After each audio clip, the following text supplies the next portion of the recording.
After you've gone through the storms, hallelujah.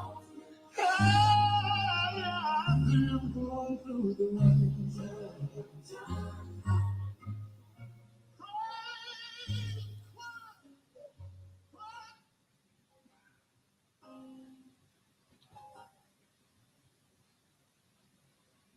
good afternoon. Good morning. Welcome to this celebration of the life of Dr. Athniel Addie Ottley. Booker T. Washington said, "No man who continues to add something to the material, intellectual, or moral well-being of the place in which he lives is left for long without proper reward." Our Dr.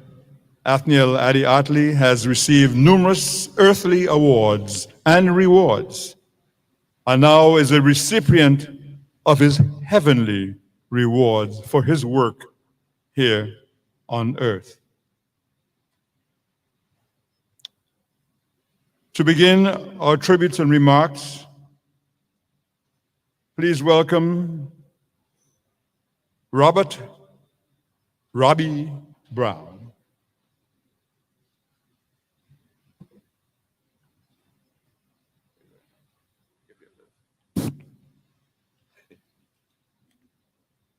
Good morning. We're going to give the governor a chance and his cabinet a chance to sit down, or the executive branch. Good morning, sir.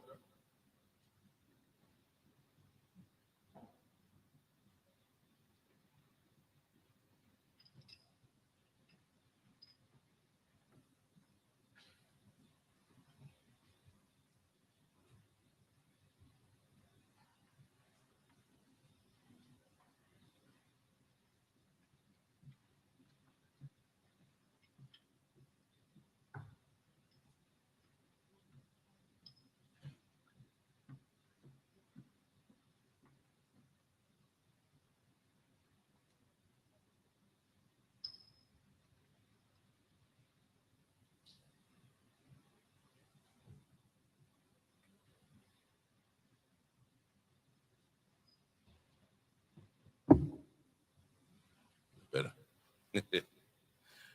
All right, let's get this thing going. So good morning, everyone. We're here to celebrate the life of an icon, a legend, a friend, a family member, and a father, right? Grandfather, uncle, cousin, family. Addie, I've had the opportunity to be with him, around him, at least for 50 years of my life, right? So I've seen the good, the bad, the indifferent, and it's been an experience, right? First of all, I want to thank my mother for lending Addie to the Virgin Islands, because, she was second or third because of what he did for the people. And it's a very tough thing. The stuff she had to endure that I watched, and just had to sit there and take it all in, because what are you going to tell your father? You can't do that? Who am I, right? So, thank you, Mom. Thank the people of the Virgin Islands for the love, the support. It's been tremendous, overwhelming. My wife, I got to thank my wife for organizing this thing. When I tell you, she ran this thing like a major project. I told her we need to go into business, and start a business. We're going to start doing this kind of stuff so we can get paid, because it's major work, right? So, I just want to thank everyone for coming. Thank you for the love and support, as I said. And on behalf of the Ottley family, we truly appreciate all the support, the love. It's been an emotional roller coaster for us all. And as I sit here and look at the governor, and he's looking me in my eye, I don't want to look at him because he's family as well. And him and I go way back. So I don't even want to look at him because it's going to make me cry. And I had enough tears, but I love you still. Yeah. So thank you once again for coming. I got to go. I love you.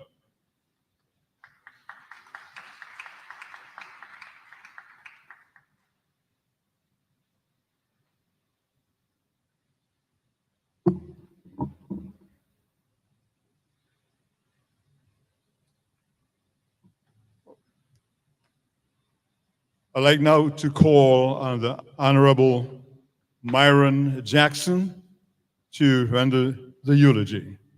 Senator.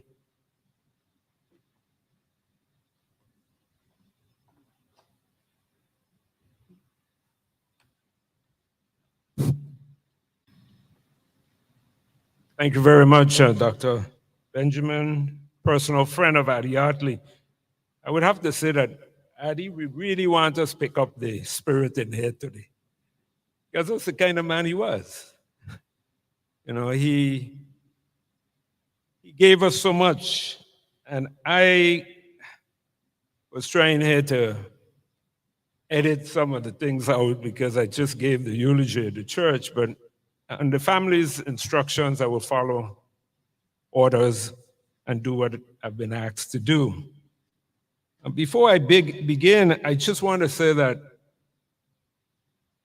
I'm really humbled by the fact that he asked me to do it, and I questioned for some time, and as I developed and started to ask family members for the details of his intimate life, I realized why he asked me to do it.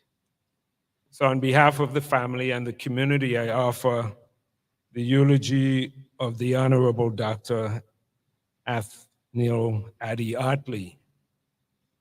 And it's premised on the voice, because if you didn't see Addie, and for those people around the world, they identified him by his voice, not a picture.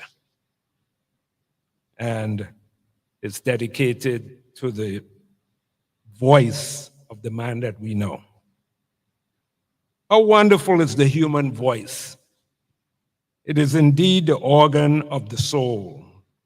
The intellect of man is enthroned visibly on his forehead and in his eye, and the heart of a man is written on his countenance. But the soul reveals itself in the voice alone. Henry Longfellow. Today, we gather as family and community to honor and pay our final tribute to the man, the Honorable Athniel C. Ottley, lovingly called by his family, friends, and community, Addie, who was an integral part of our lives in so many facets. Addie, as he was affectionately called by family and friends and his beloved community, was a native son of the soil. He was a brother, husband, father, community activist, political leader, and a humanist. His name echoed throughout households across the greater Virgin Islands community, the Caribbean, United States, and around the world. And if you doubt that, ask any ham operator. And I was speaking to one last night, and he told me Addie was all over the world on a daily basis, every day, unknowns to many of us before he went to WSTA. His voice vibrated near and far, and he was the WSTA family where the people's voice was established. The Addie Ottley Morning Show, Lucky 13, WSTA 1340, and the AM radio dial was the daily ritual in our household spanning multiple generations. It was usually the first voice heard and experienced daily by many of us, the voice that got us up early morning to face the dawn of the rising sun, put on the kettle to make a cup of bush tea or coffee, and meet the challenges of the day. 1340, the People Station. Don't you dare move that station off that dial. Was a common verbal threat echoed by elders of the household. 1340 WSTA was our mothership, and Addie KV4BW was its captain. Its communication signal beamed throughout the region, around the world, and its community-minded platform and traditions from morning devotion, death announcements, local and national news, birthday requests, and the daily mystery question, to diverse music genres, advertising, political commentary, special events, community programming, and church broadcasts. The station guided us through Christmas season and other special events and activities,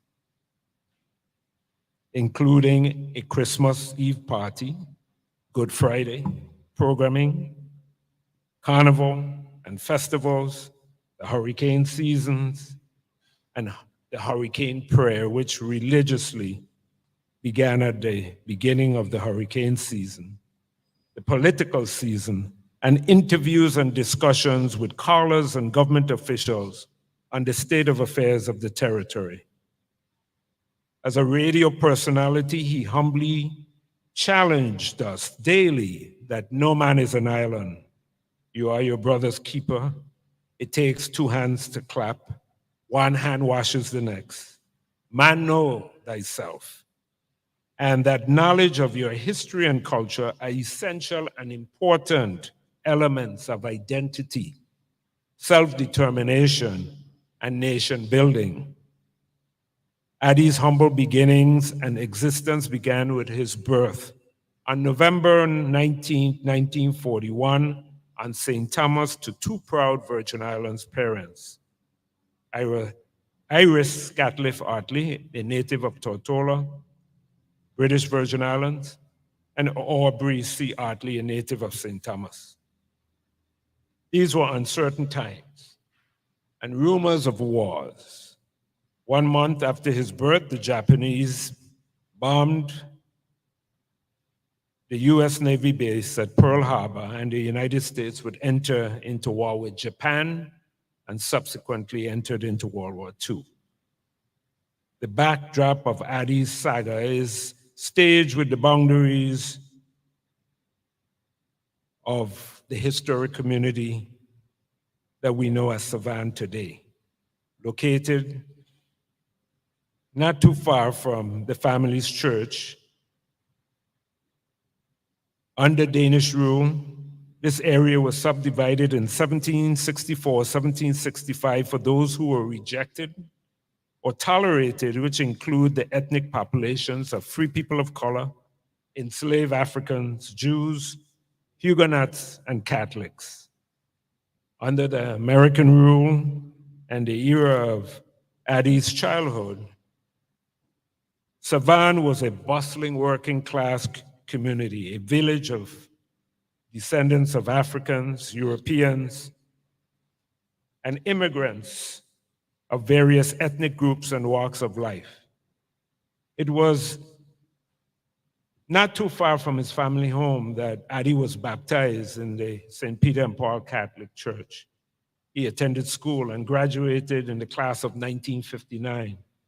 His father, Aubrey, was a renowned local artist, a World War II veteran, a founding member of the Territories Boy Scouts of America, and the first political party of the Virgin Islands. He was one of the founders of the Progressive Guide, and in his honor, the Sugar Estate Post Office is named for him. It was within this nurturing community environment that an example for Addie and his siblings were cultivated. Addie always credited his loving mother, Iris Ottley, and his protective grandmother, affectionately called Bina Vestaban, as being major influences in his life. And through them, he was cultivated in the importance of giving, helping others, and service to your community. If you know Mr. Ottley, you would know that he was a disciplinarian, and he ran a tight ship of his household. His children, Andre, Bernard, Flavius, Ira, Paul, Peter, Magali, Sonia, Clarice, Janine, Joyce, Lenore, Margaret, and Velma, knew the golden rules: respect for your elders, good manners, and the importance of pursuing an education. At a young age, Addie exhibited a passion for communications, electronics, and engineering. And at the Ottley's family's first residence on Gassigada No. 1 in the vicinity of the old Jewish burial ground, Addie was permitted a sacred space to study ham radio in the corner of his mother's busy outdoor kitchen. This inspired his inquisitive and analytical mind to build a ham radio and operate a radio station in the cellar of their vernacular cottage at that time. As a teenager, Addie became the youngest ham operator to be granted a license in the Virgin Islands. And his car name, KV4BW. He held the highest FCC amateur radio license, the extra class license, and the highest commercial radio telephone operator's license, along with first class general radio telephone certification with radar endorsement. These early accomplishments and interests led him to a mentorship at WVWI radio station, where radio personality Lee Carl, who's here with us today, recognized the talents of young Addie Ottley, and through encouragement, persuaded him to enter the broadcasting field. Addie's leadership skills was also exhibited at an early age and would be manifested decades later when he was elected to a Senate seat and subsequently Lieutenant Governor of the U.S. Virgin Islands. Following his calling, he pursued an advanced education in the field of communications and attended the RCA Institute of Technology located in New York City, majoring in electronics. He continued his education by attending Indiana Institute of Technology in Fort Wayne, Indiana, majoring in electronics and engineering. There, Addie met and married his first wife, Alice Louise Johnson, and from this union, 5 children. And if the children could stand when I call their names, please. In keeping with his father's wishes that his grandchildren's first name begin with the initial A, his children's given names were Alan, who preceded him in death, Andre, Alicia, Angela, and Alfreda. Thank you. With a burning desire for his native homeland, Addie returned in 1965 to the territory and worked at WSTA as an assistant manager. He was later promoted to the general manager, and during this time, he began the Addie Morning Show. Addie was a mentor to countless youths in this territory up to his death. And he used talents to engage, encourage, and support them. And we know this from over the decades of the many interns on the radio and various other outlets and entities that he was associated with. He was so encouraged by radio that he entered into TV production, and on Channel 10 was the producer of the TV program for young Virgin Islanders called Youthquake, which he also continued at the St. Peter and Paul School and mentored members of students of the St. Peter and Paul in this particular initiative, still called Youthquake.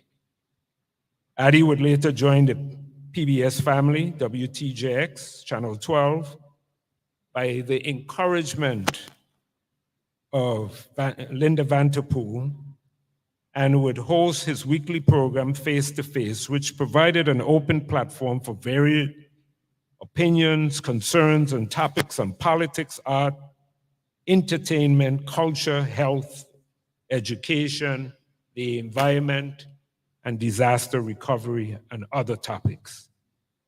Over the decades, several generations of Virgin Islands residents became loyal groupies of WSTA radio, and I'm one of them, as well as many of you. Some of you could recall the early memories of local and syndicated program on the stations throughout the decades, such as the 1952 Carnival, the Saturday's Children's Story Hour featuring narratives of classic children's stories such as Hansel and Gretel, The Ugly Duckling, the saga of Niki Niki Tembo, No So Rembo, Uwa Muchi, Gama Gama Gucci no Kanse, and special occasions, Anansi stories with Hector Roebuck and his son, the late Senator Elmo Roebuck. If you kill Brunancio, rain don't fall, sun don't shine, if you kill Brunancio. Other favorites were the Pet Milk and Borden Milk promotion drives for toy soldiers and Center Theater movie tickets. Miss Christina Wayne and her mandolin on the early morning show, and on early Sunday mornings, the syndicated child program or children's program, a Bible Hour program with Uncle Charlie and Bertha from Grand Rapids, Michigan, that challenge and indulge us with the mystery Bible quiz and Tell Me a Story with Aunt B. Addie also broadcasted the baseball season. And all of us know that the Brooklyn and Los Angeles Dodgers was Addie's life. All of these programs, local and syndicated programs, glued us to WSTA.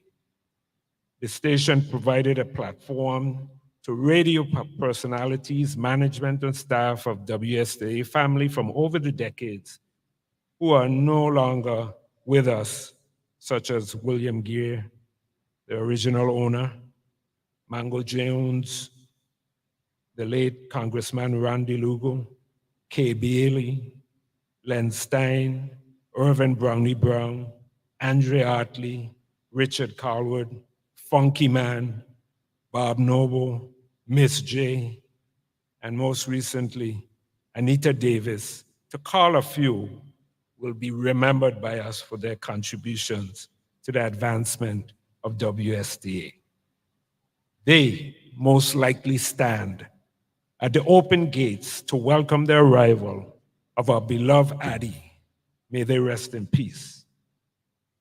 The Ottley's involvement in local politics is inscribed in the annals of Virgin Islands history.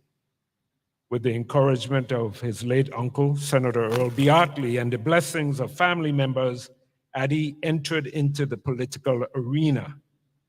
In 1970, he was elected to a seat of the legislature of the Virgin Islands and was re-elected in 1972. As destiny would have it, in 1973, he was appointed lieutenant governor in the administration of our first elected governor, the late Melvin H. Evans. After that appointment, he continued his government service as a public relations representative and Virgin Islands ambassador of goodwill in the advancement of our tourism product. In 1977, he resumed his morning show, and the following year, 1978, Addie would run once again for a Senate seat and was re-elected to his third term. After his Senate assignments in 1981, he was appointed executive assistant to the Commissioner of Commerce.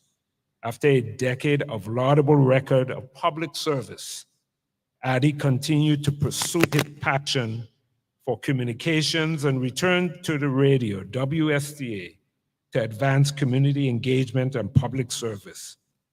During many of his passionate discourse, you would hear the phrase, "We are going to be up a creek without the paddle," when he wanted to emphasize the dire need for action and that we needed to do what we should do as a community and a government. In 1975, Addie married his second wife, Mary Emma Simmons, a union that spanned over 46 years. From this union, his family expanded, and Addie became a loving and supporting stepfather. If you could please stand to Karen Bronx Gabriel and Robert A. Brown III. Right. Robert was just here. Thank you very much. In the following decades, Addie and Mary traveled extensively for events and vacations. And I have to tell you, on a footnote, I was on one of those trips, which was in Denmark. And it was the anniversary of the station. It was one of these benchmarks, and Addie and Mary came, and we had mutual friends. And on one occasion, there was a Virgin Islander named Cornelius from St. Croix, who, as a child, went to St. Croix and was featured in somewhat an exposition that became somewhat zoo-like and degrading for these two Black children, Rebecca and Cornelius, and its history. And Addie found out that he was still alive. And of course, I wanted to go, but the car could only fit 4 people. And Mary and Addie went to that particular interview with Cornelius, and I stayed behind to tell the story.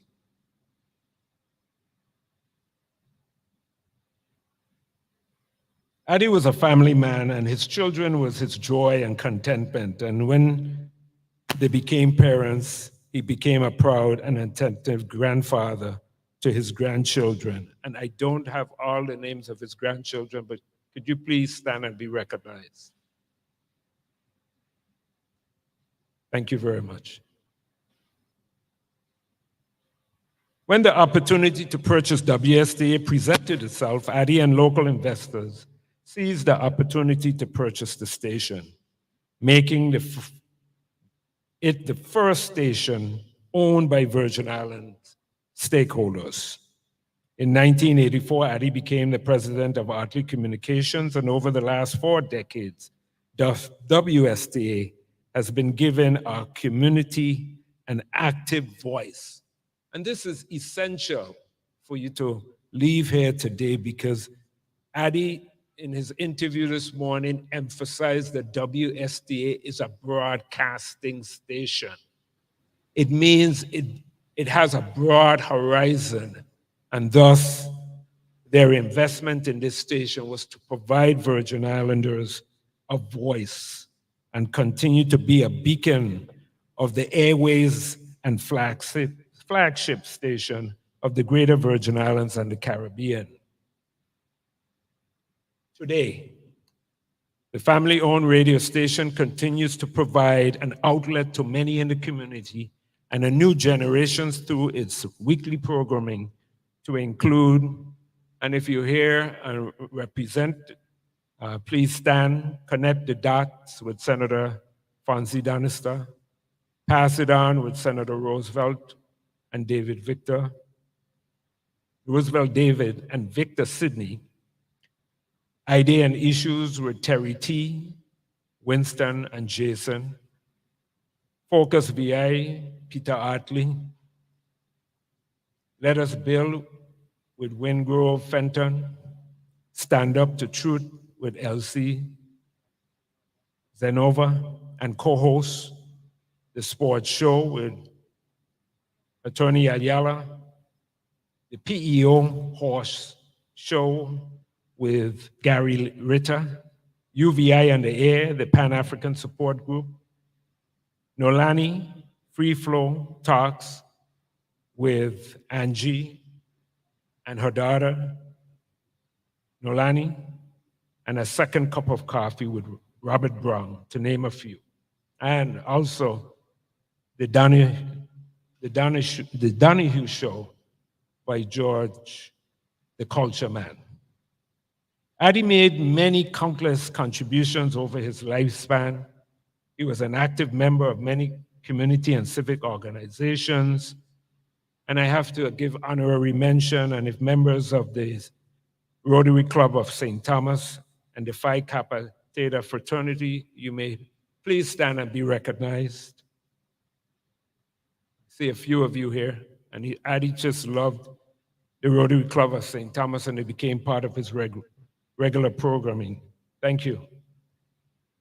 Addie was a recipient of numerous awards and commendations that are documented in his memorial booklet. He was a devout Catholic. And this is very important because Addie, throughout his life, in various stages, as he got older, he got closer to his Lord and Savior. And the miracles that he had as he faced various illnesses were truly miracles. And he was recognized by the Catholic Church and knighted by Pope Francis of the Order of St. Gregory in 2004. In 2007, a tribute in his honor was entered into the U.S. Congressional Record in the House of Representatives by Virgin Islands Delegate to Congress, the Honorable Donna M. Christensen. Three of Addie's most recent accolades and highlights of his life were realized in his latter years. In 2018, he was honored in a community recognition concert by various groups, soloists, and musicians. And I see many of them here today. And you also can stand and be recognized. In this very cathedral, well, that was at the church, but here at the cathedral that we left, the concert was organized by composer Gilchrist Sproul and Miss Sarah Cornell. The second was receiving an honorary doctorate degree the following year from our very own university in this very same space. He received a doctorate in humane letters. And third is the last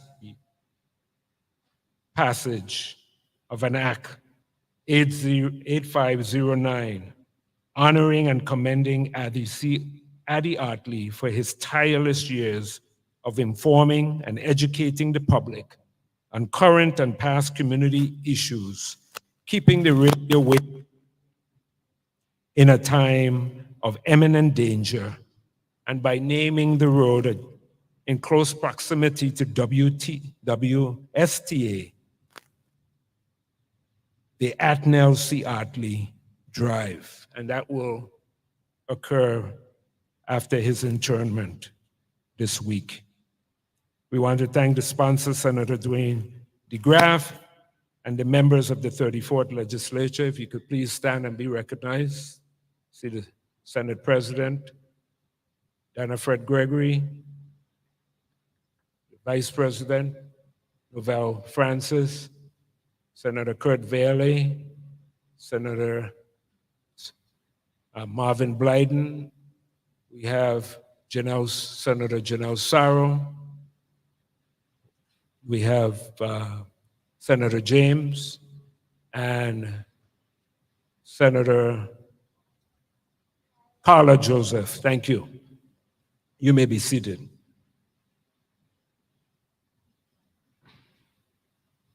In retrospect, Addie's lifetime of unwavering and dedicated commitment to his ancestral home and beloved community would take its toll on his physical health.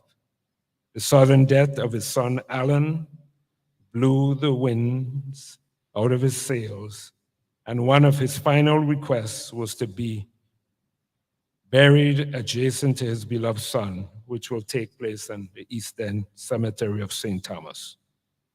On behalf of a grateful community, we say a heartfelt thank you to the entire Ottley family. And if your family would please stand and be recognized, the entire Ottley family.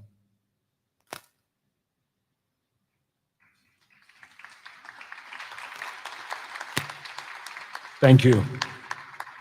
And the extended home circle for sharing a big part of him with us over his lifespan. Addie's unselfish acts of kindness and service above self will never be forgotten. On February 10th, 2020, he quietly slipped away from us, surrounded by those he loved. Beyond the blue horizon waits a beautiful day. Goodbye to things that bore me. Joy is waiting for me. I see a new horizon. My life has only begun. Beyond the blue horizon lies a rising sun. Thanks for the lift, KV4BW. Beam up and farewell, my friend. The wheel bend and the story end. And thank you for your indulgence, for delivering this a second time. And it did take some wind out of my sails, but may he rest in peace.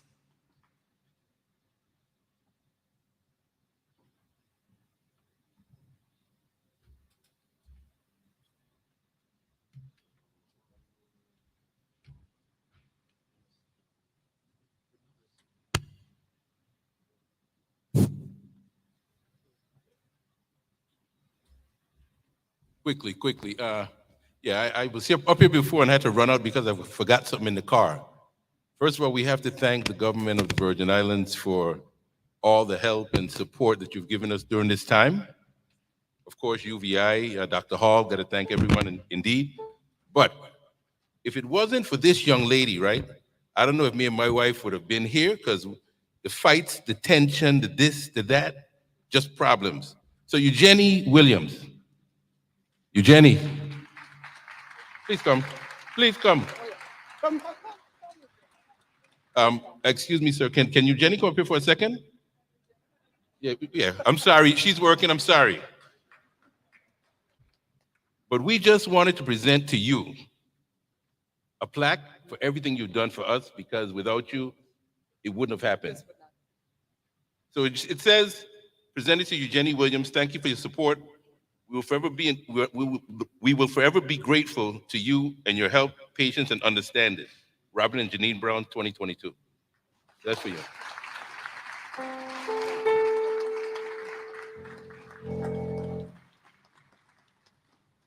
That's it.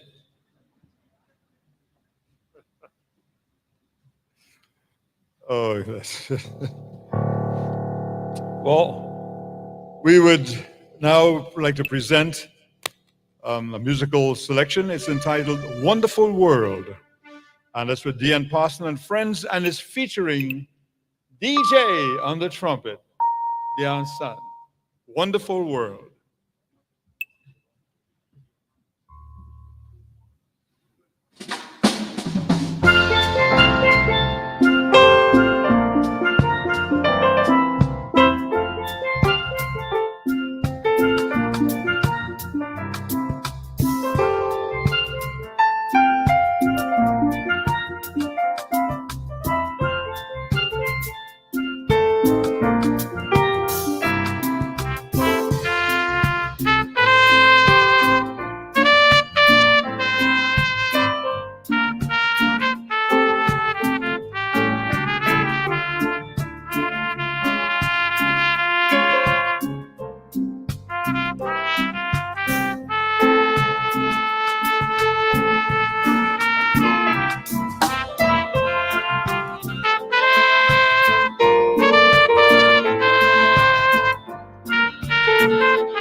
Thank you. Let's have another round of applause for the wonderful presentation. Featuring DJ on the trumpet, and there was Sherman Williams on the saxophone. Okay. I'll let you know who the others were a little later on, and the steel pan was Leroy Simmons. Okay. Continuing the tributes, let's call first Angela Lewis. You hear her in the morning, or you'll hear her in the morning on the Addie Ottley show. And was the granddaughter also? Yeah. There you go. So, ladies and gentlemen, please welcome Angela, Addie's daughter.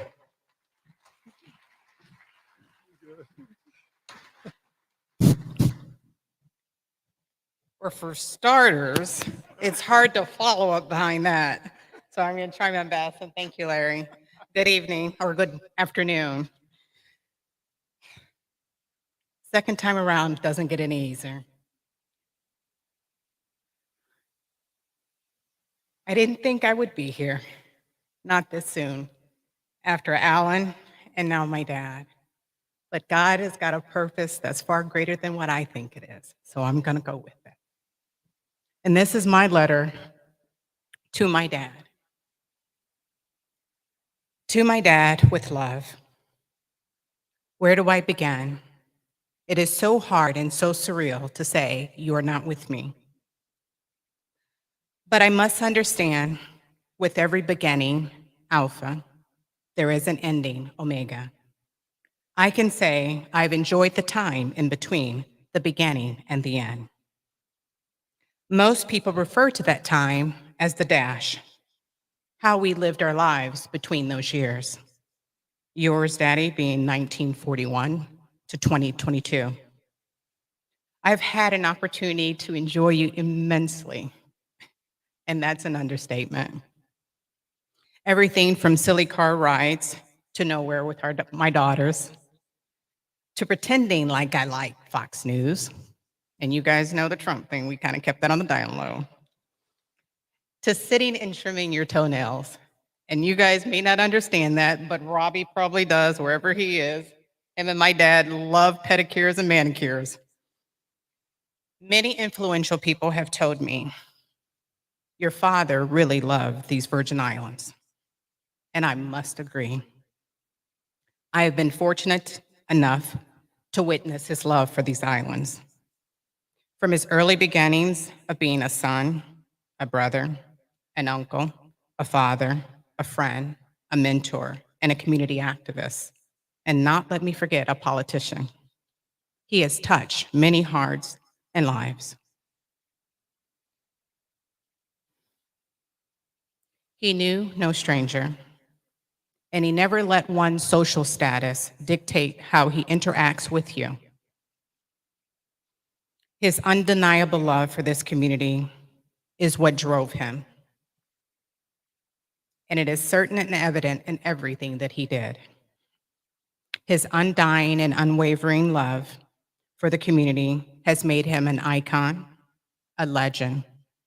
And if you know my dad, that was a title that he modestly did not accept.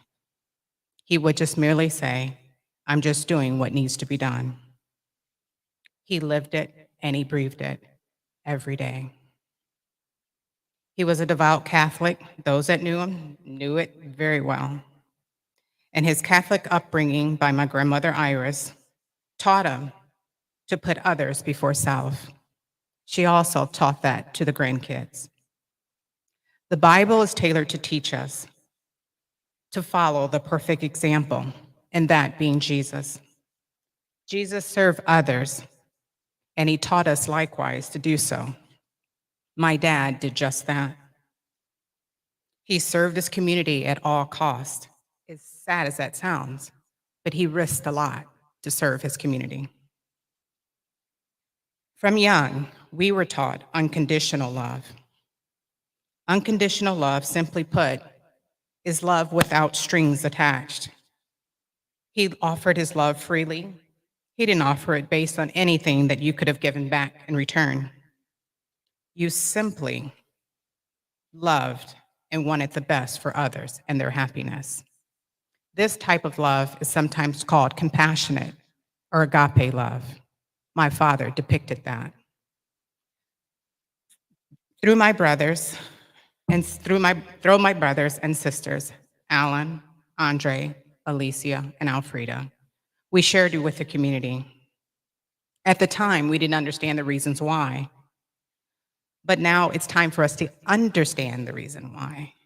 As an adult, I come to realize that he was preparing a better tomorrow for us. He was forging the pathways for change and fairness. His riches were not tangible. All that he had, he gave to his community, or he put it back into his community. This is just an example of others putting others before self. As we close this chapter in your life, I take this journey alone. Walking beside your footsteps that you created for me. Notice I said beside. I'm not walking in them. They're far too big for me to fill. Daddy, you have always been encouraging, inspiring, dedicated, and loving. Excuse me.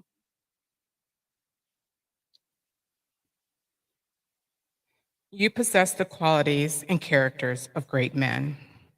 Martin Luther King and Mahatma Gandhi, to just to name a few.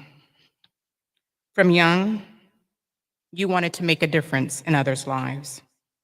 If I looked up the word impact in the dictionary, it would read, to have a strong effect on someone or something. Well, Daddy, you did just that. You made a strong impact in your community. You left your mark on this world. Matthew, verse 25, verse 23, states, the Lord said unto him, well done, good and faithful servant. I only pray that everyone that has encountered my Father will not let what he did for this community die, but pick up the baton and run with it. It is up to us to continue his legacy.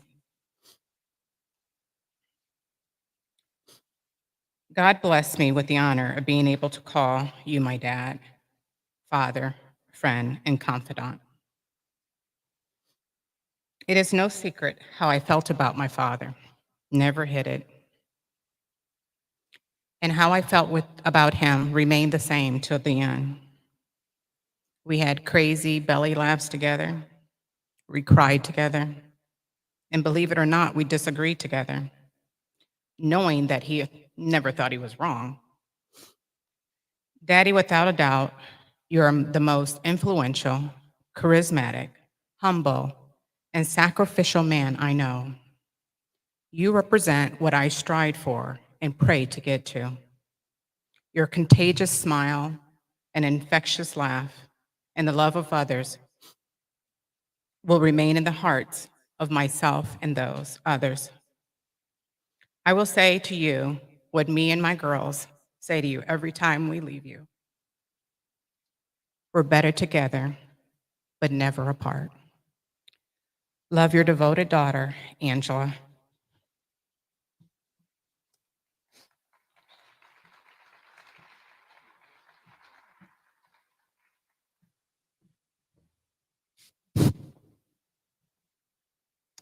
Next, I'd like to call up what Addie has called his old buddy for his tribute, Hugo Hodge Jr.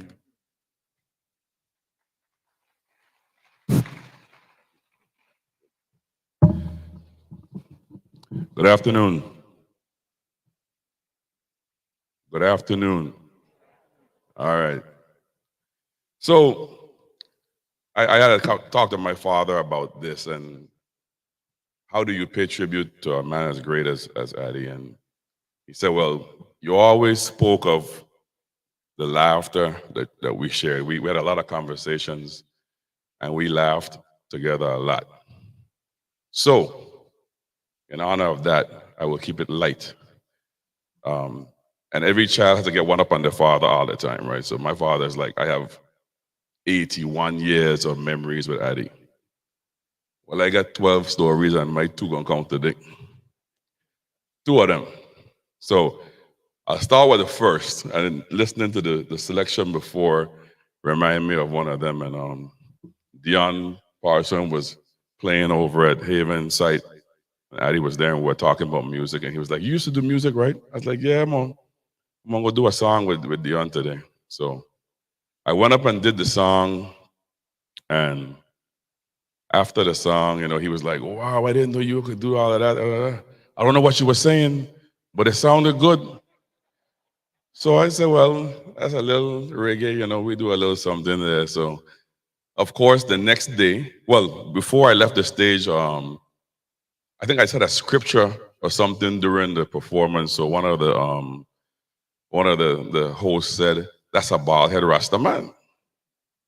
So the next day, the mystery question, of course, was, what is Hugo Hodge's stage name? So Sean Roebuck is a good friend of mine. We grew up together. We were roommates in college. So his mom, of course, was around us during my days in music. And she said, "Well, I know his name is Mr. Tosh." So she calls in. So Addie says, "Oh, you have the answer?" She says, "Yes, Mr. Tosh." Addie says, "Wrong." Edna's like, "No, I'm right." And he's like, "No, you're wrong." And they go back and forth with this wrong, right thing. So later on, somebody calls in, I was there, and said bald head Rasta, and they won the prize. Well, my phone rings, right? And Miss Roebuck calls me, and she's like, "You won't believe what happened." I got to hear the whole thing. So I called Addie. I was like, "Addie, I think this was a good one, but Edna was right. We got to find something to give her something." He said, "You take care of that part." So that's the first one. The other one that kind of chuckles me, like you've heard me and Addie talk about outages probably way too many times, as far as I can recollect. But we had some other conversation. The first one that was not about power or anything like that. I was a young boy, and Gov, we in our 50s, when we were small, we were the remote control, we were the VCR, right? So my mother she was a soap opera fanatic, and she would call home and say, in between playing up there in Savannah, go and watch the story and tell me what happened. So I was the VCR until VCRs were invented, then I could go and record it for her. Well, she came home one day with a poem that was entitled the soap opera poem, and it had every story name in it, going through it, the days of my lives and all my children, all through the thing. So her and my father laughing about it, and I said, "Well, that's pretty nice. I'm glad you guys enjoy that." So the next morning, of course, the mystery question is, I'm going to read this poem, tell me the name. So he starts to read it, and of course, our radio, I was on WSTA, house rule, so it's playing, and I'm hearing him read it. And I said, "Well, that's the thing my mother was reading yesterday." So I go and pick it up, and I follow along with him. So I call in. So, of course, I win. He says, "Can I get your name?" I said, "Hugo Hodge." He paused for a second. "Oh, hold on." I was like, okay, he don't sound happy, but I won. I got the right name. He comes on the phone. "Hugo, how you could do that? How you could give me a poem and then call in to win the thing?" So I said, "Well, this is Hugo Jr." He said, "Boy, you almost got some nice words from me just now." So, all right, stand by. So I did win. It wasn't insider trading, although I might get called up to the legislature for something like this these days. Nonetheless, Addie, we shared a lot of laughs. You'll be missed. Hopefully someone can step in and love these Virgin Islands the way you have for so many years. And for the family, condolences, and hopefully I give you a little chuckle to remember him by. Thank you.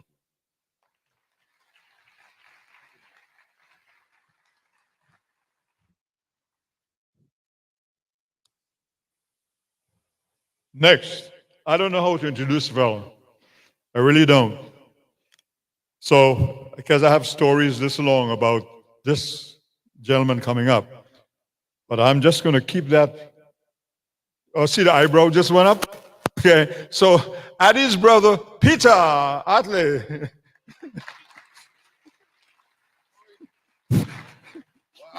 Wow. You just spray me. Hello, hello.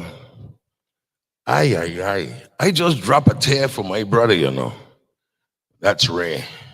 But I love Addie. They tell me, ask me if I write something. Right. Ain't enough ink. But I really want to say welcome, welcome to all the family members who are visiting. Great to have you. Addie's children, Mary, love you, love you, love you. To the people of the Virgin Islands who embrace this brother of mine. Now, you know, everybody out there know Addie from TV, they know him from radio. I know him from behind the scene. And that brother ain't easy. Addie was last minute. Addie will go promise somebody he's going to do a broadcast. I would hear it on the street. Oh, I need you to come in and cover. It's like, wow. So at times, he used to stress the dread. You know what I mean?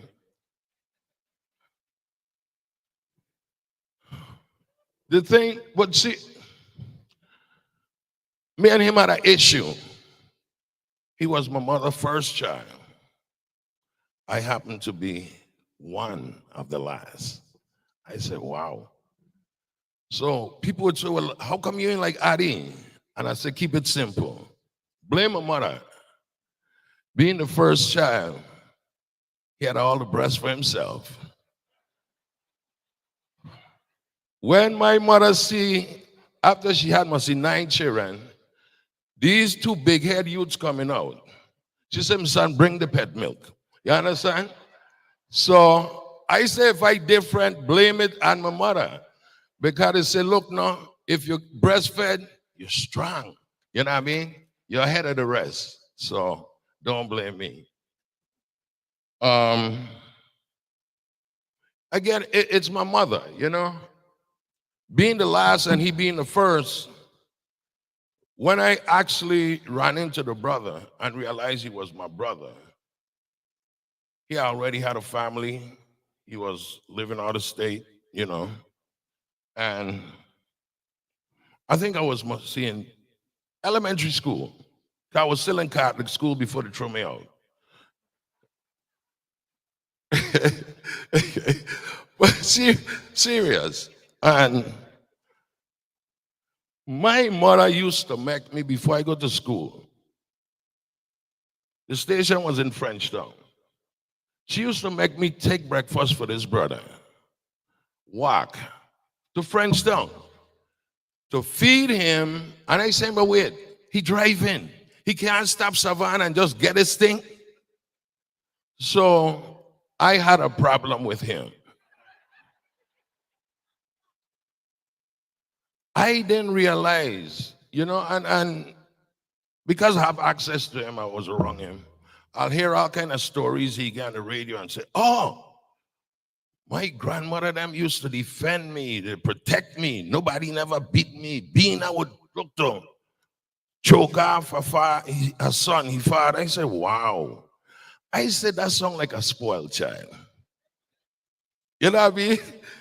Me now, who come up way, way, way down, you know. Mother walking, father walking.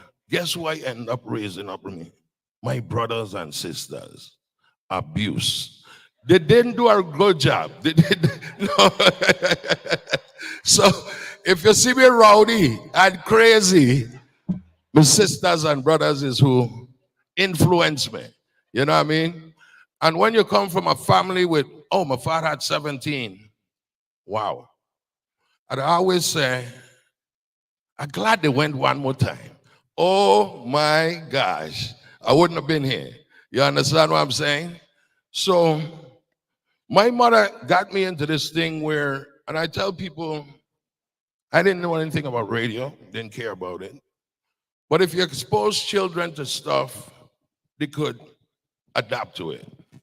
I was exposed to radio just by carrying this breakfast to this spoiled child.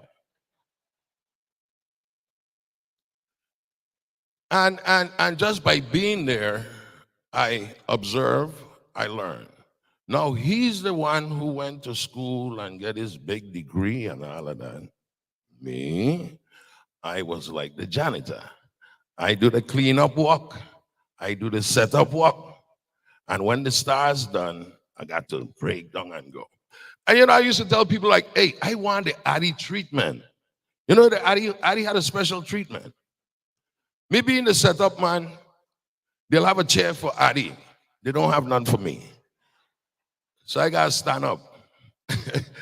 Addie have water. I got heal up. They didn't even know my name. Everyone referred to me as Addie brother. I said, wow. Can't shake this guy. Can't shake this guy for nothing. But again, I have to recognize Lee Carl, love you, Alex Randall, Manny Centeno, all the great people before and who is there with WSTA. And I was telling people, when you do the kind of work Addie did, I blame it on my mother, you know what I mean? And Papito could testify. These ladies in Savannah, right? They know how to spoil man. You understand? Serious. They spoil that brother so. He spoiled.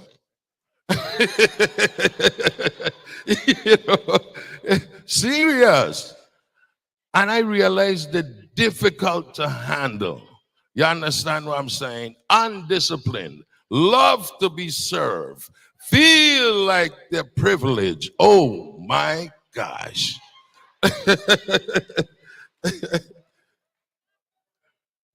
But one of the things in the work that Addie did,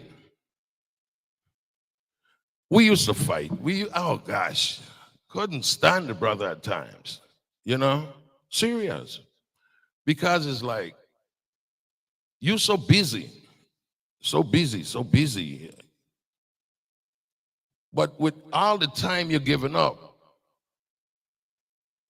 some stuff you got to, some stuff suffer.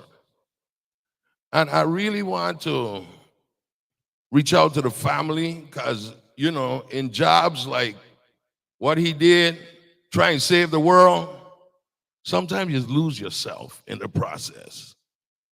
And for me, I hear all the great things that people say about my brother, but being close up, having access, you see, he would make a commitment and say, hey, I'm going to do this. But guess what?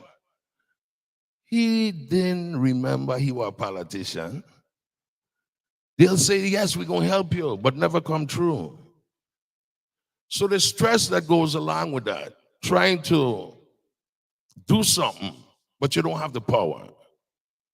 And hey, St. Thomas people, they know how to put full court press on you, They know how to throw that guilty thing now. Hey, you say you're going to do this.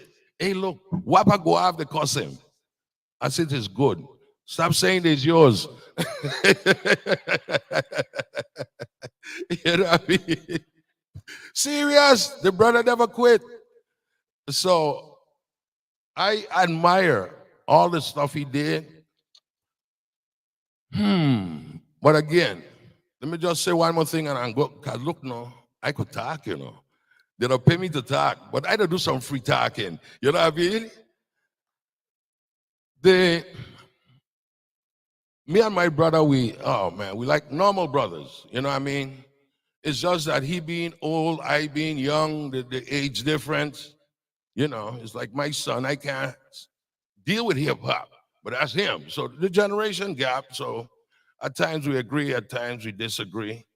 But it was always respect. It was always respect, you know.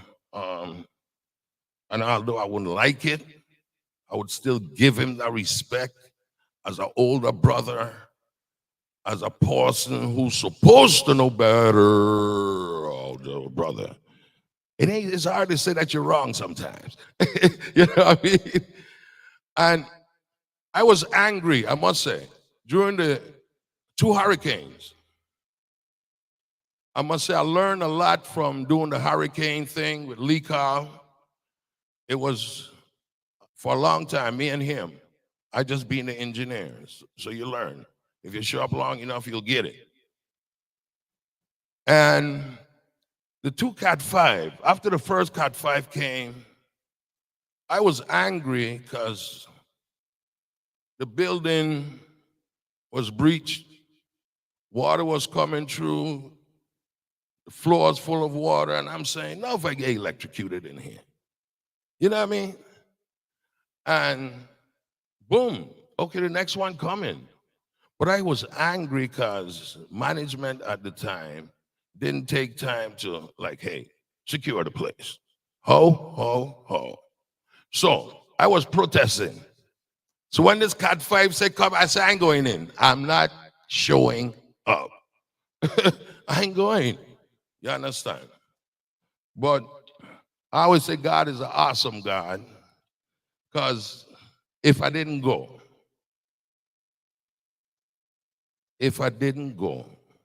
when I went there, Addie was there with Trevor. Trevor ain't know a thing about radio. So it was Addie alone. If I didn't go, I wouldn't have a chance to tell my brother, look, go rest your tired self. You understand what I'm saying? Go rest yourself. I gonna run the road. I wasn't happy. I wasn't smiling. But again, we were taught that we have an obligation. We have a duty. Whether you like it or not, show up. I went there. I run the road from 5, 6 till 6. I said, brother, I'm gonna call you at 6 o'clock. I woke him up so I could go check on what's happening by my house. And because the brother never took care of himself, he was always tired, you know, tired doing the heavy lifting. But that rest that he got that night made a difference when he came on at 6 or 7 and was able to man the ship 24 hours, talking to people, relaxing people, having access to the information. You understand what I'm saying? If I didn't show up, but also, just to show you, as a person who believes in constant training, what also annoyed me, when the transmitters went down, we had to go to the emergency transmitters. And I love my brother, but you know, it's like he didn't know how to put it on.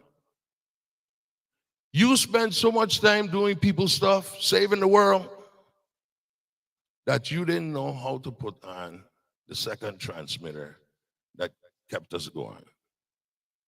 You understand? That's some of the price, the give and take from giving. So you always have to take care of self. So when nobody don't show up, you're still all right. This is why I just be at times angry. We don't train, we don't prepare. Would you believe, Vitim, I don't even know that WSTA is a FEMA station. We have a direct line hook up to Vitima, and they don't even know that.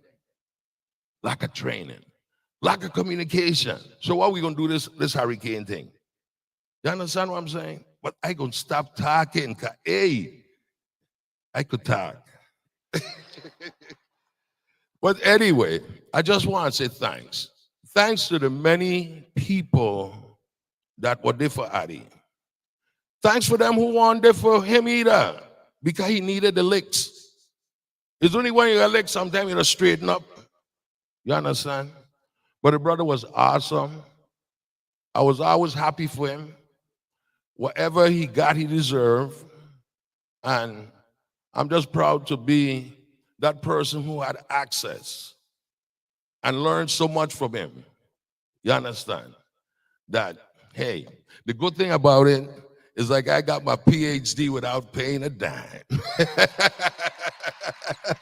I want to thank you all. Thanks again for the love for Addie. To the family, we love you. And again, the good thing is we're here to celebrate his life. So stop holly-balling. I mean, I dropped 2 tears. You know what I mean? But there's a lot of work to do out there. So celebrate the experience. Celebrate the message. Celebrate the simple understanding that it's teamwork. If we don't work as a team, it ain't gonna happen. You understand? Regardless, in families, in government, wherever, in the workplace, it's teamwork. You understand what I'm saying? Play your part. Be truthful to yourself. Be respectful. And then, hey, God will take care of everything else. Again, thanks for coming. Thanks for the support for Addie. Love you. Love him. All right. Oh, and guess what? I was telling one of the guys back there, right? I'm selling some blue. Not the Dodger blue. You understand? So check me in the back. We got some blue to sell. No, man, just joking.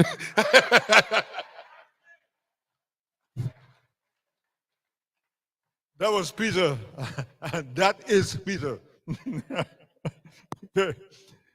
That'll be followed by Kishma Counson. She's going to sing for us now. Testing. I love the Lord. Kishma counts, and I love the Lord. Kamisha, and she and I have talked this before, you know, but we every time I catch, she says Kamisha, I say yes, Kishma. Okay. Kamisha counts. Okay. Thank you.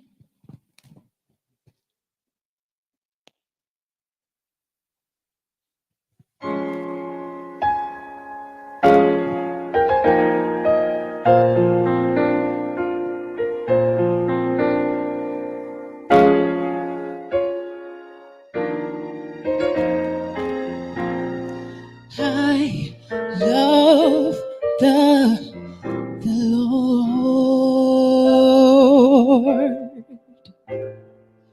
He heard my cry and pitied every groan.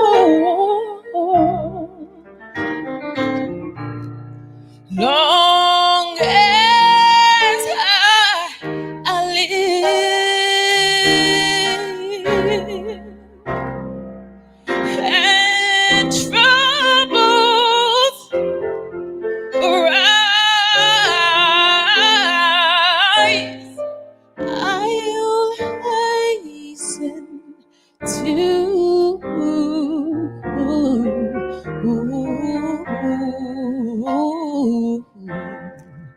his throne.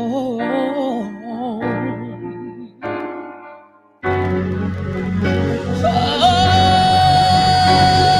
I love the Lord. I sure do. Said I surely do love the Lord. He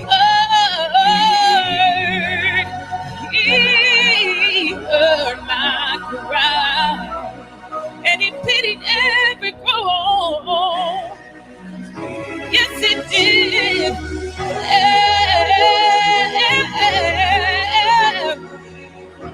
Every groan,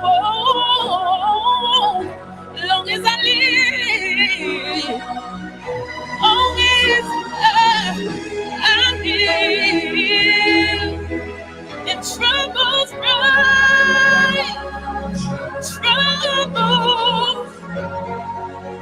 rise. I will hasten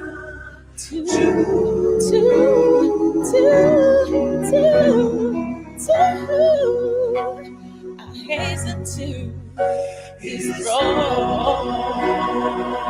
No, I can go. I hasten on the road. Tears streaming down my eyes. I hasten to his throne. Yes, I'll run. I hasten to his throne. I know I can go. I know I can go. I hasten. I'm gonna run. I know I can go. Know that I can go. I'm hasten to his. Said I'm gonna run. Lord knows I will. But there's no one to turn to. I know I can turn to you. I know I can run to Jesus. Oh, I'm hasten to his throne. Oh, I'm hasten to his throne.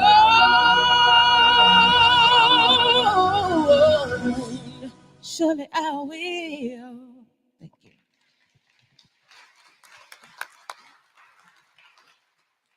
Thank you, Commissioner. Thank you. Thank you very much. Okay.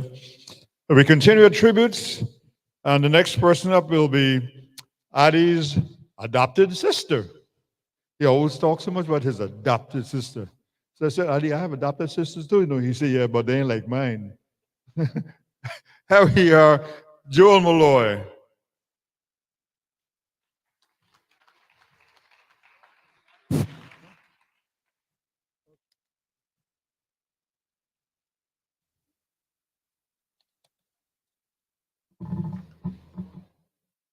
Pleasant good afternoon to all. Want to do a song before? That's great. I love songs. I'll sit down again and then I'll come back. Yeah. Oh, that was my beefsteak. Yeah, beefsteak. I'll take that. This is actually a musical selection entitled "All the Things You Are," and it's Dean Parson and friends. Sorry about that.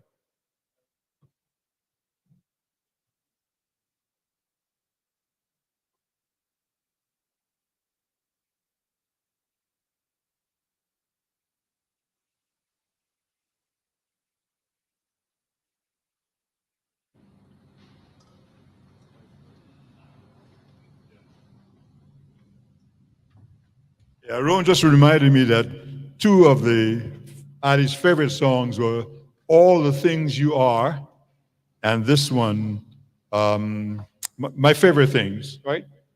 Yeah, those are two songs that Addie always requested whenever Ron was around. He wanted him to play. So here we are, "All the Things You Are," Dion and Friends.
Thank you, Roan. Okay. Now we can bring out. Now we can bring out Jewel Malloy, Addie's adopted sister.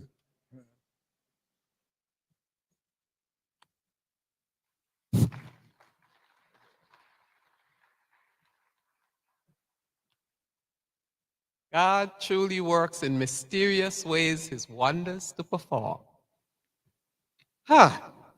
Because you know what I did? That gave me an opportunity to see who are some of the persons in this audience that I can hold to some commitments at the end of my remarks. If I didn't get a chance to sit up here a little longer, I would know who some of the people are that I can hold. So God is good all the time. Good afternoon, Governor, your cabinet, Senate President Donna, whom I knew from when she was a little child. I'm so proud to see where she is today. Thank you.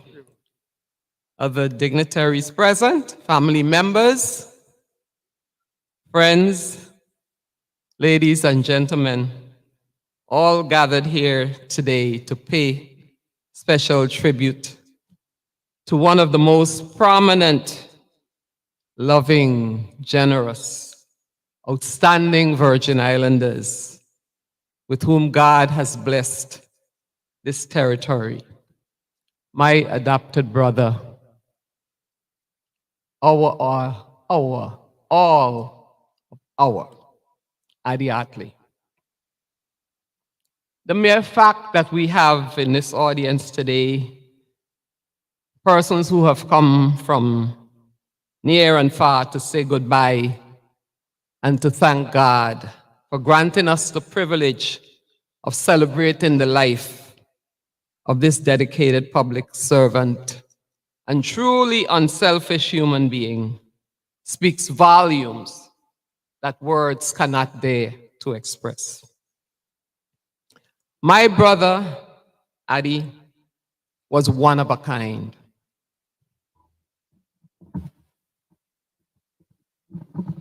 He was one who, like his father, Aubrey Ottley, gave his best to the world. And he left behind footprints that are impossible to erase. Yes, our Addie will be missed, but he will never, never be forgotten. His legacy of love, his legacy of generosity, coupled with a life which truly reflected the Rotary motto of service above self, going the extra mile to advocate for the poor, the disabled, as well as the elderly, those who cannot speak for themselves. Who can forget Addie? And you know, two of the nicest parts of this service today were the comments that came from Angie and from Peter. And you know why? Peter, I haven't had a chance to really chat with you since Addie's death. And when I learned that he was going to speak today, I was wondering what he would speak about, what he would say. And when I heard him talk about reaching out to the family, that made my day. That made my day. Angie and I have had a chance to speak a lot during these last few weeks, but I really haven't had a chance to speak to Peter.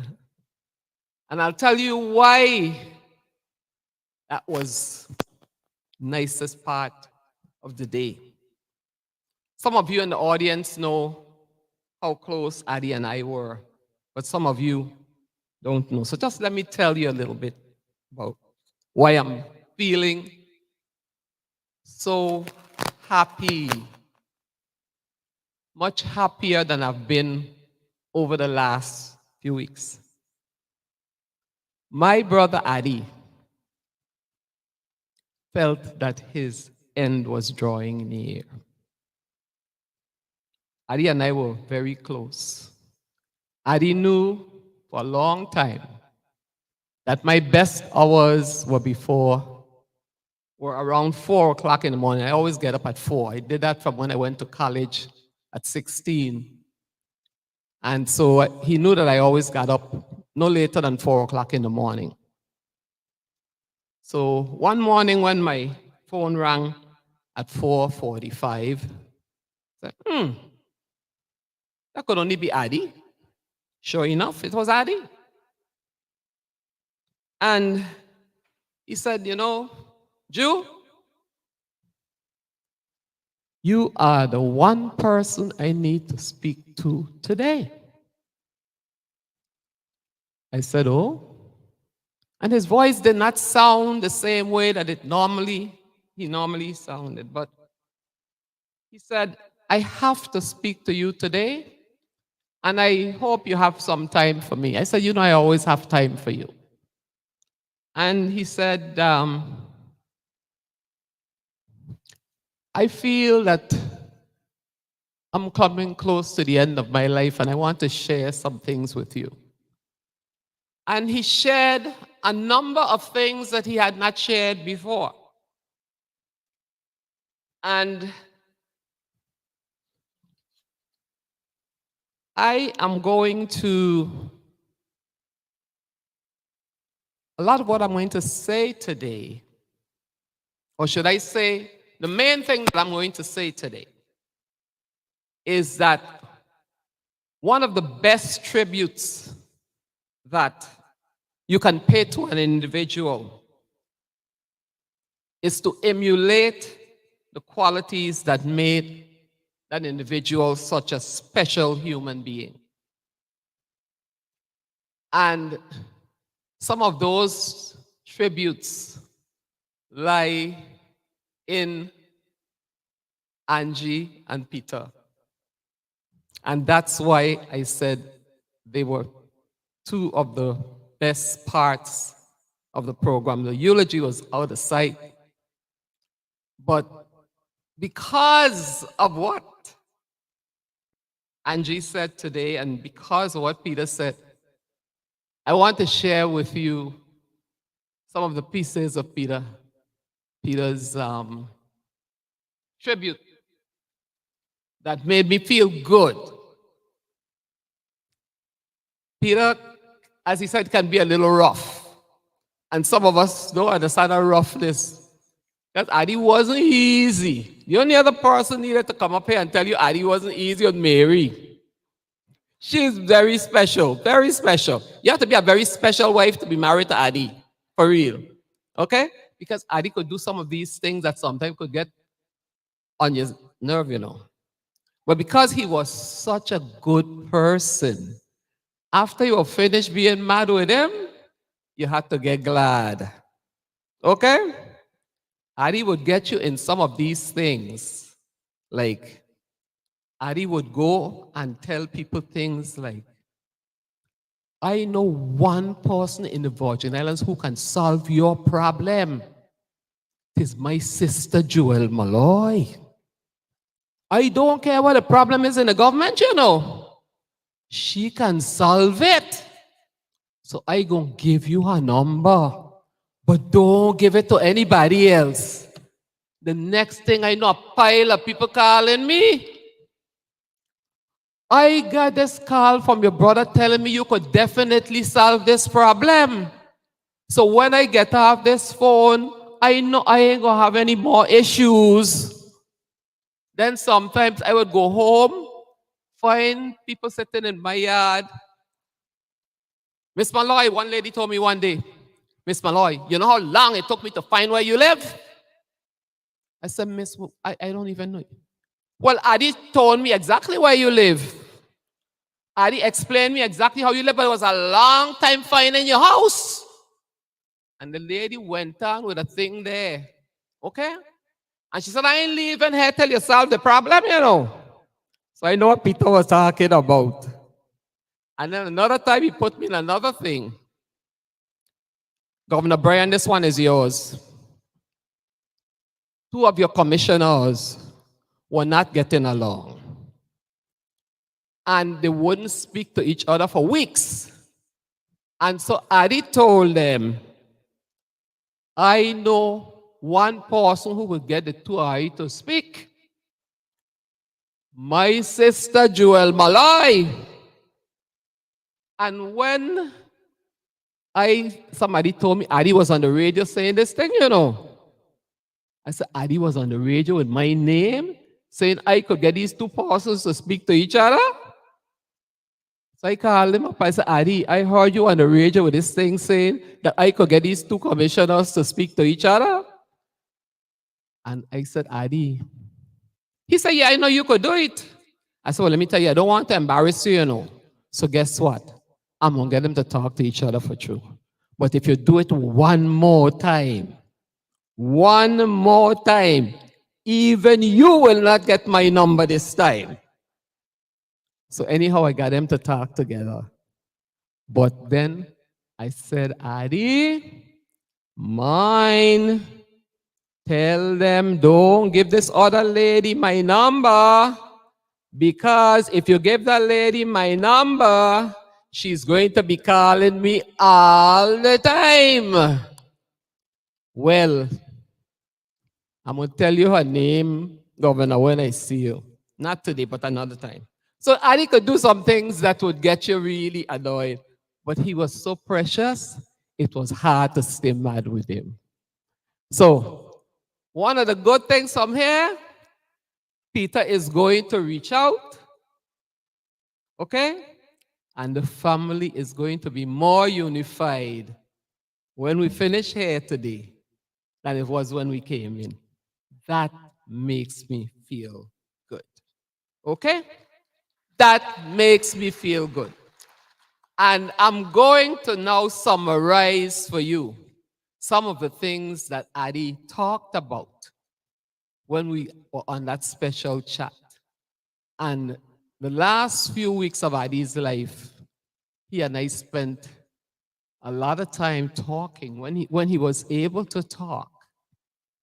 And Angie can tell you that he did speak with me. He wanted to talk with me a few times, and I would take the time to talk with him. You heard about the love that Addie had for the people of the Virgin Islands. That's true. And only a wife like Mary could take that, because you know we women, we like to feel that we are first. Okay?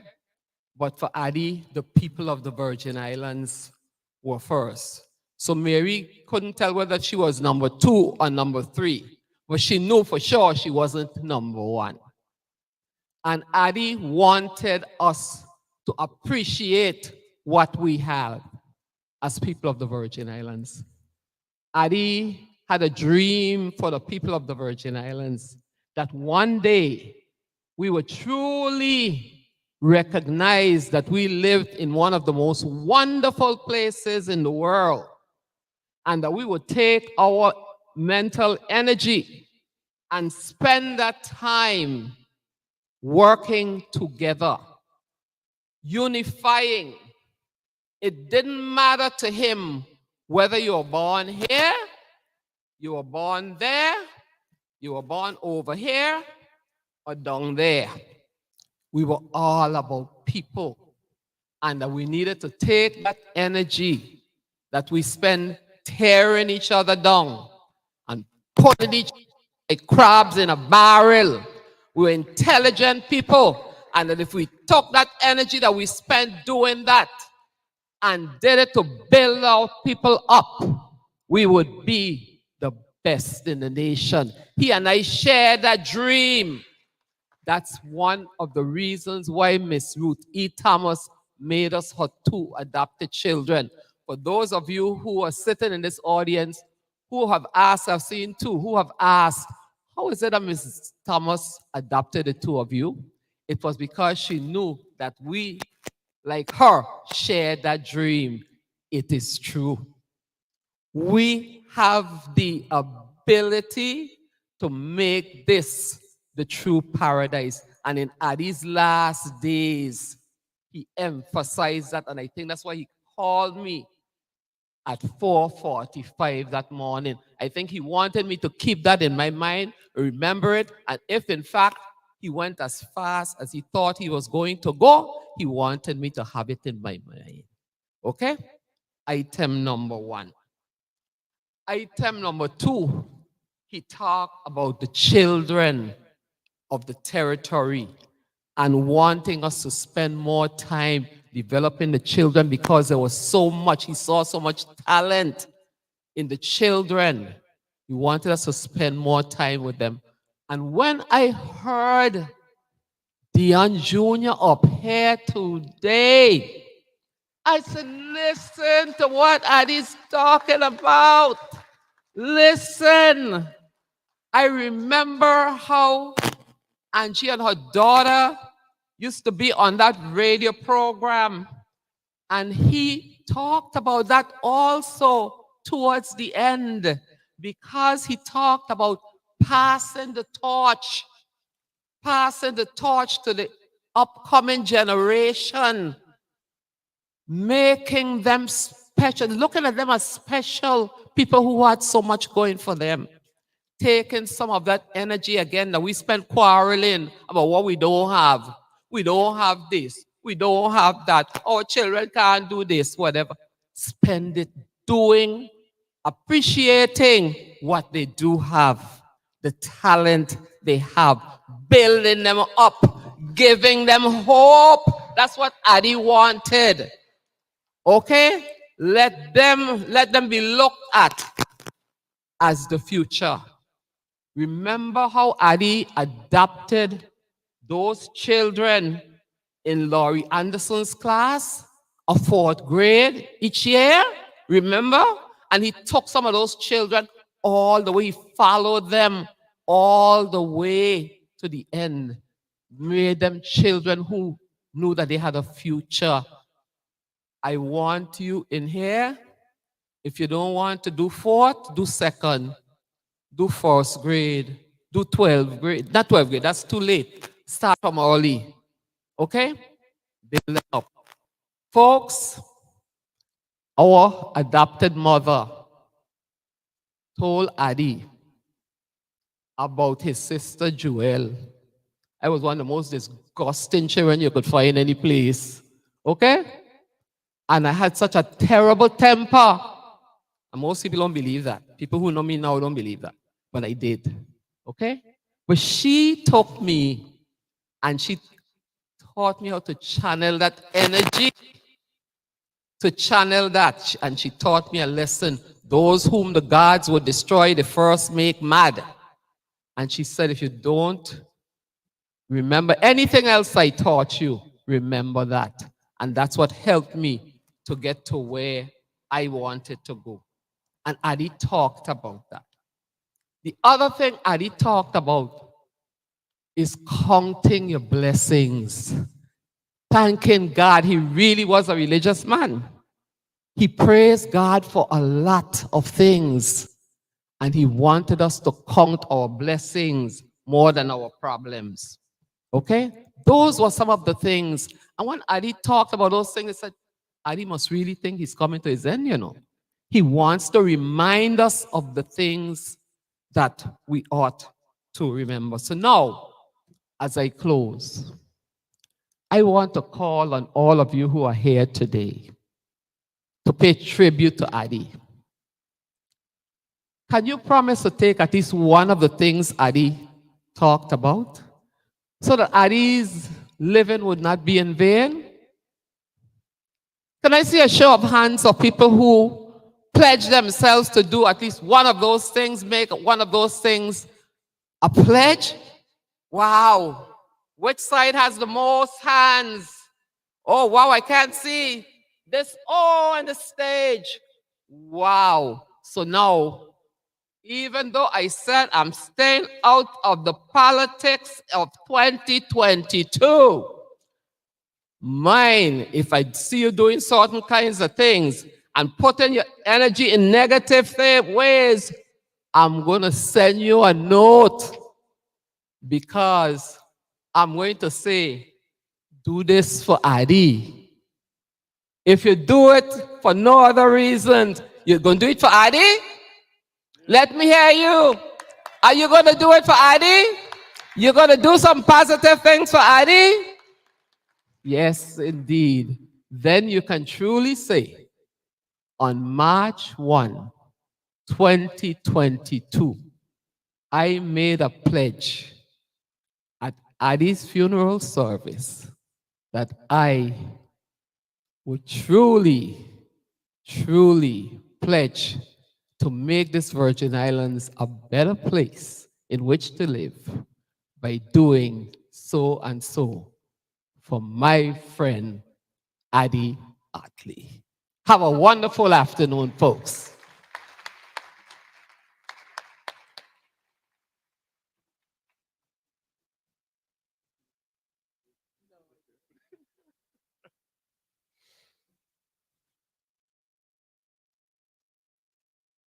Thank you, Joel. Following, Joel, I think I have to make this adjustment on this thing right here.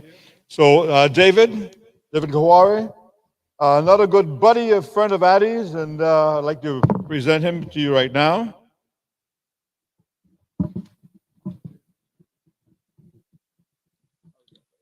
Good afternoon, everybody. I'd like to share some of my experience with Addie. Of course, I live too far from Addie, but I have some experiences with him. And we were from totally different background. First of all, I have to say, my name is David Gohari, and I met Addie in 1963 in college in Indiana. A few months earlier, I had left my family, very large family, from Iran to study in United States. At that time, I was terribly lonely and homesick and did not know much English. Honestly, I don't know much English now. I suppose when I met Addie, he correctly sensed my situation and was very kind and generous to me to open a conversation with me. His commanding voice and his sense of immense personality made it easy for me to like to converse with him. We talked about many things, but mainly about our families, our town, our cultures, totally different cultures. He told me that beside going to college during the weekends, he worked at a local WOWO radio station. I do recall that from the radio station, he used to bring me printed information and the news regarding my home. That was very kind of him. Addie was always very polite and on many occasions would ask me to walk to town with him. That was his way, helping me not to be lonely. This man understood. With all of our differences, he understood. winter of 1963 was very cold in Indiana, -19. And since we had no transportation of our own, we would walk on a snow and ice to town. He was that kind of a person. During these walks, Addie would tell me about his parents, his beloved islands, and his people, and how much that I should visit. He kept telling me, you should come and visit.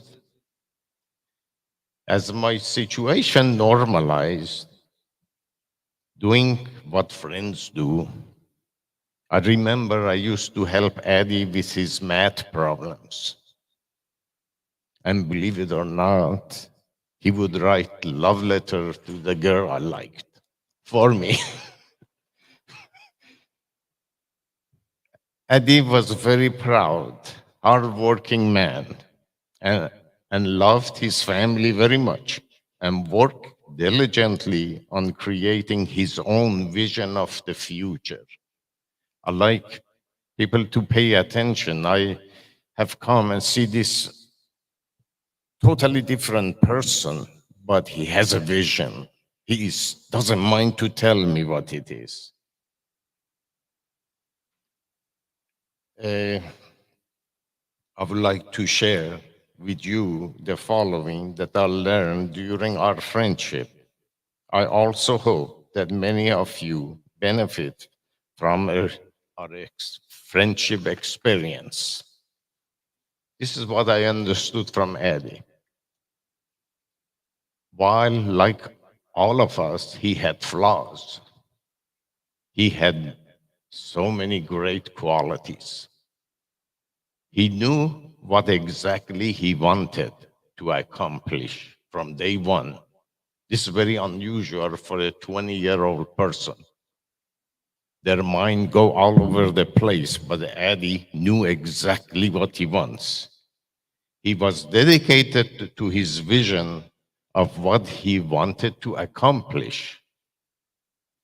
He had deep desire to see the result of his work.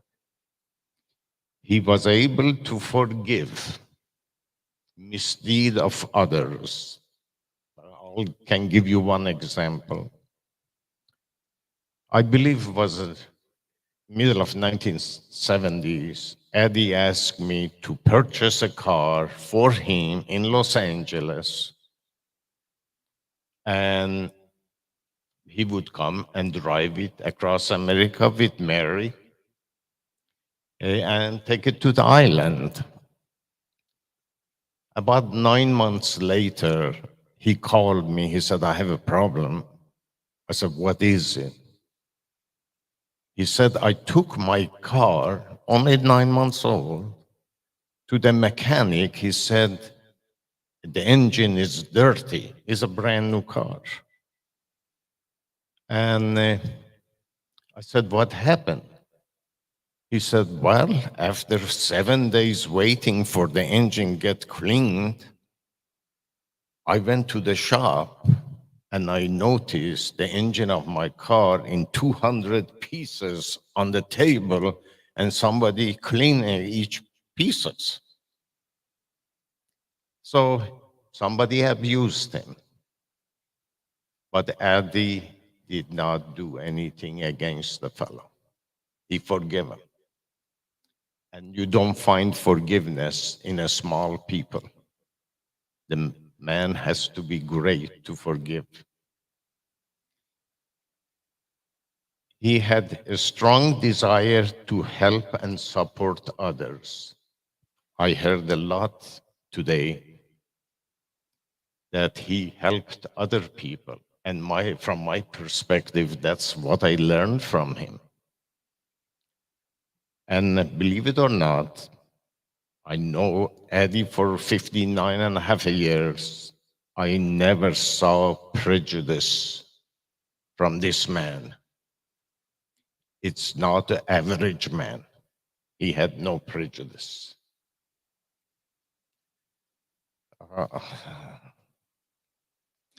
By the way, I forgot to tell you, I could not take the cold in Indiana. And December 1963, I left Indiana for California. And I couldn't figure out how somebody from tropic can take that cold. I just couldn't. Yeah. He was honest to everybody with whom he interfaced and very kind-hearted. He would never give up on his vision. This is what I learned from him, and believe it or not, has affected my life. I am electrical engineer. I came to United States to be a mining engineer. I ended up to be electrical engineer. But I stay with it as I saw Addie stay with his project. That's what he wanted. He respected his competitors, respected the work of others, and always paid for the services he received. That by itself is important. He avoided hurting and undermining anyone for any reason. And most of all, he loved his family. Okay. We finished our school at different colleges, but always made sure we kept in touch. One day, several years later, I received a letter from Addie telling me that he had become a senator for the island and he wanted me to visit St. Thomas. Of course, I came and had a great time visiting island with Addie and his wonderful parents. In the years that follow, I visited St. Thomas 16 additional time with my wife and my children.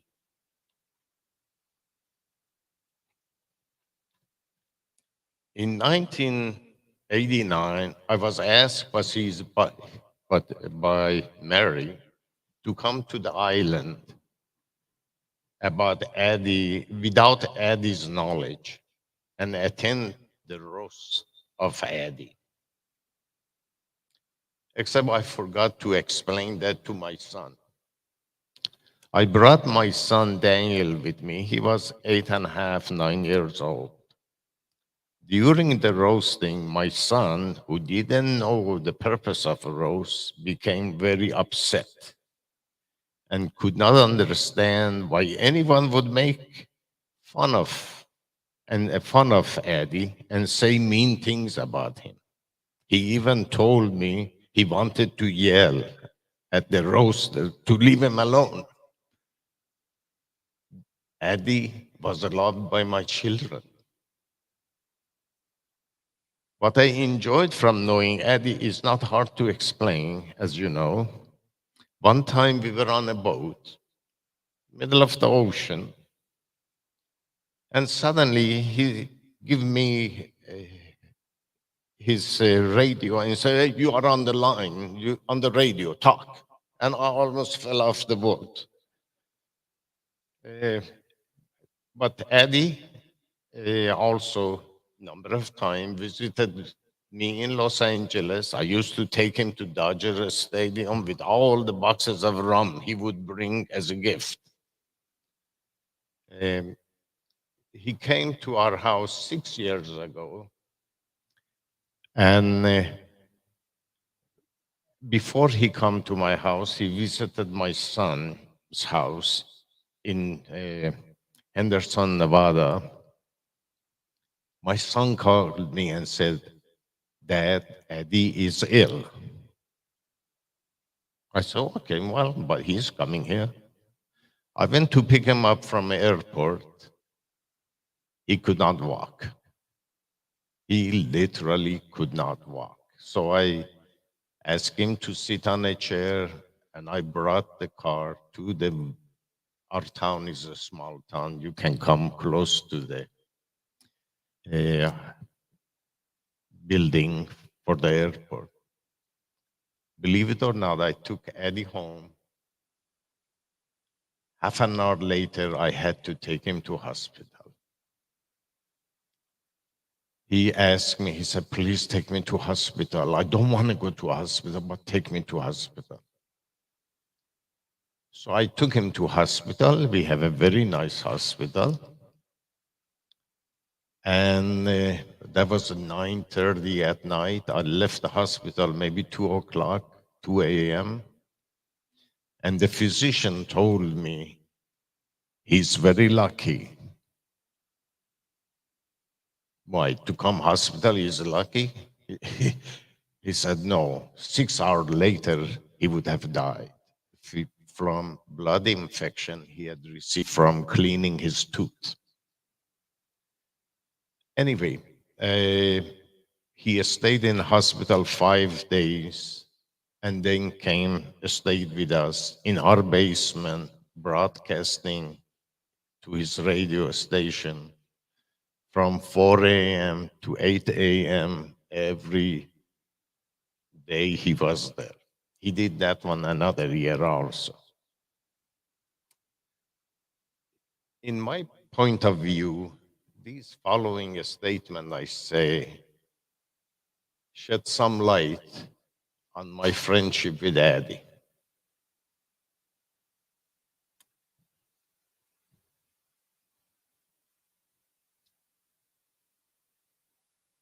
Friends are forever. At least that's what people say. Friends are forever.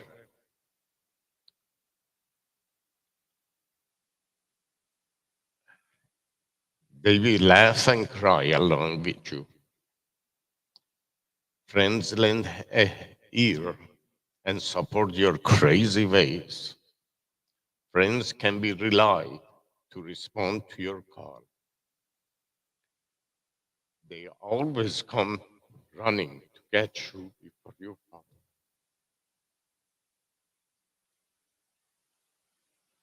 Friends are not easy to come by. And the relationship can take some time, but once you get it going, you will find it was worth the climb.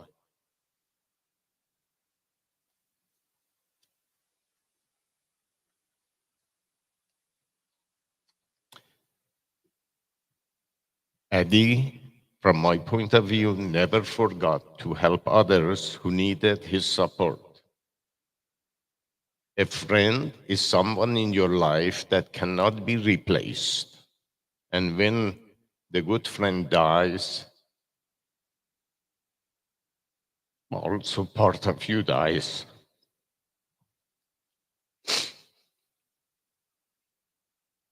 During the past many years, Addie and his family have become very close friend of my family. What a man he was. Always kind, honest, and accepting of others. My son Daniel, who is a physician, and I were fortunate to speak with Daddy in his last few hours. I must specifically thank his wife, Mary, and daughter, Angela, for keeping us informed. They wanted to be here, but they could not.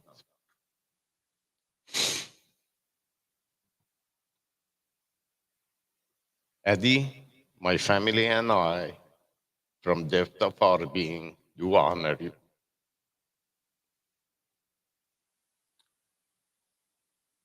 We honor your loved ones. And we honor the people of these islands.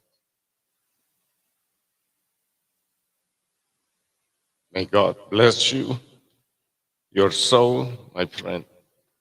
Thank you.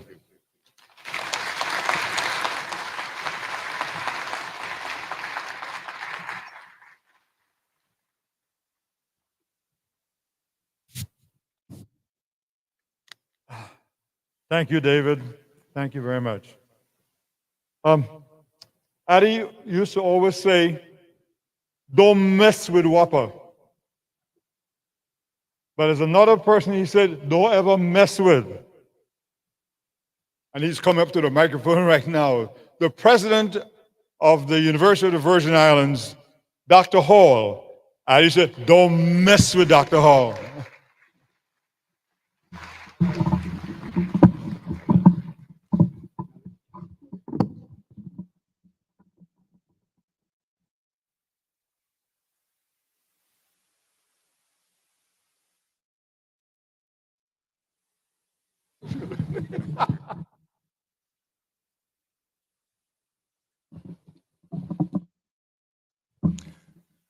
Good afternoon.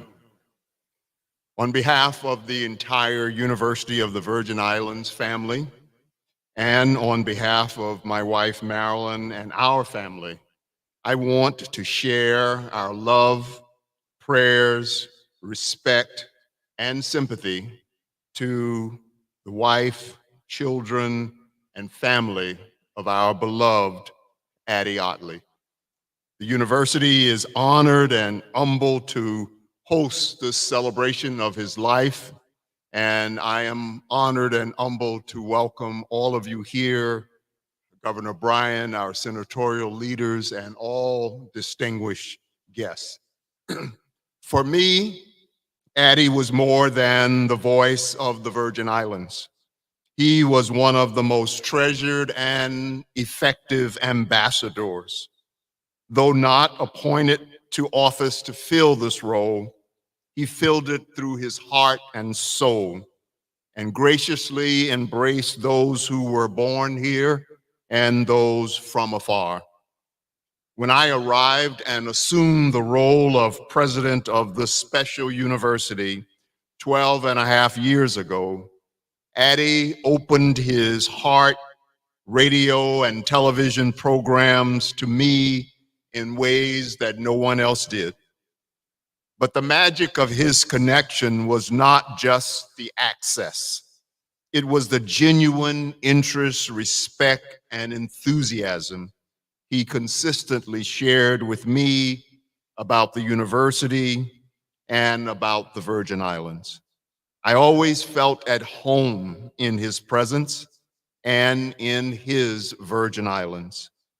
Many years later, my wife Marilyn had the same experience as she and others for over a year produced a weekly show called Wellness Wednesday. He breathed deeply with her and the audience, though not a part of the official program.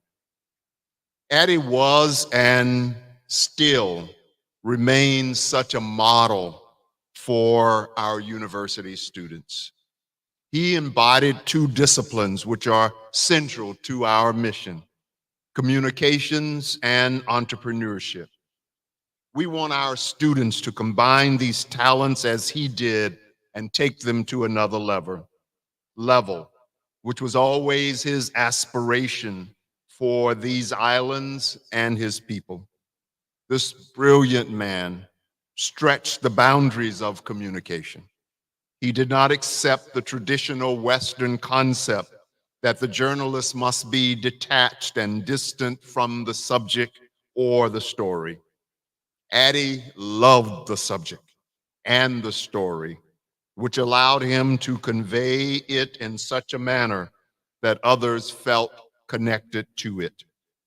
He spoke for the people, but he empowered the people to speak for themselves. He delivered the news, but he was also the news, because if he said it, we believed it. He understood intuitively that our people need more than facts and information. They need understanding, respect, and love. And this is the task of the journalist, just as it is the task of a theologian or social worker.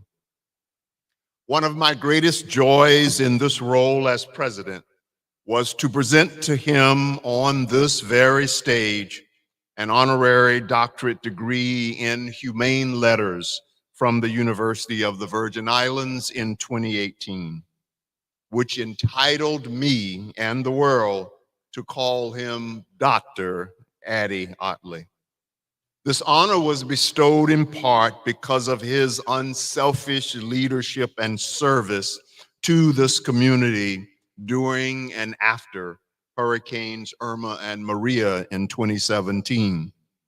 But there was an even greater message, which was to say to our students and to the territory, look upon this man and his journey through life, and you will see the best of who we are and what we hope to become. Building on this honor, the university will dedicate a portion of our upcoming Charter Day program on March 18th to sharing with the community how we hope to keep and nurture the legacy of Dr. Addie Ottley alive. He loved UVI, and we love him. How do we honor a great man? We can only truly honor him by striving to be great ourselves. Yet Addie demonstrated that greatness is not defined by what we own and possess, but by the values we embody and manifest in the world.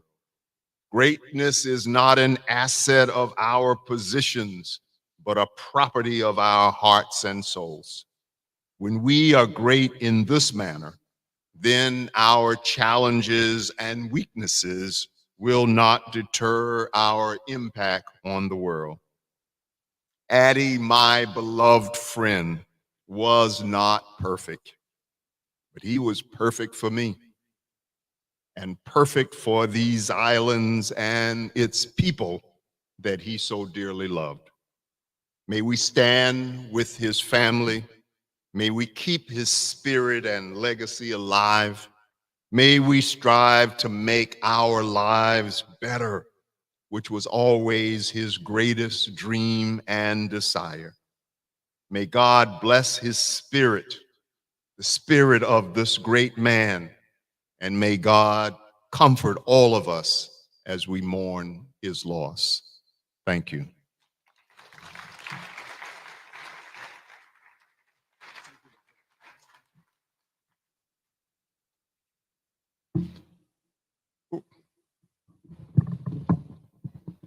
Thank you, Dr. Hall.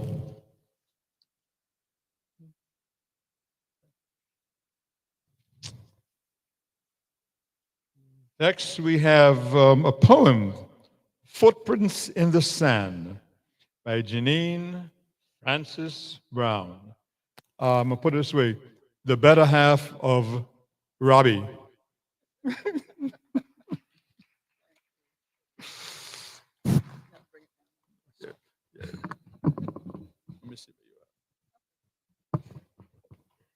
Good afternoon. This poem was one of Addie's favorites. The words of the poem brought him comfort over the years. It helped him put one foot in front of the other as he moved along through life. One night I had a dream.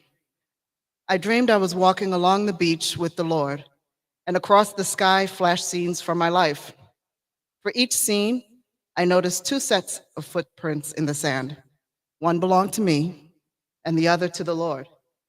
When the last scene of my life flashed before us, I looked back at the footprints in the sand. I noticed that many times along the path of my life, there was only one set of footprints. I also noticed that it happened at the very lowest and saddest times of my life. This really bothered me, and I questioned the Lord about it. I said, Lord, you said that once I decided to follow you, you would walk with me all the way. But I noticed that during the most troublesome times of my life, there is only one set of footprints. I don't understand why in times when I needed you the most, you should leave me. The Lord replied, my precious, precious child, I love you, and I would never, never leave you during the times of your trial and suffering. When you saw only one set of footprints, it was then that I carried you. Addie, may you rest in peace.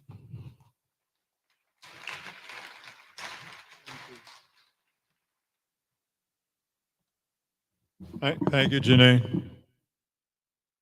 Next, I'd like to call the Virgin Islands songbird, Lorna Freeman, and she'll be singing The Eyes of the Sparrow.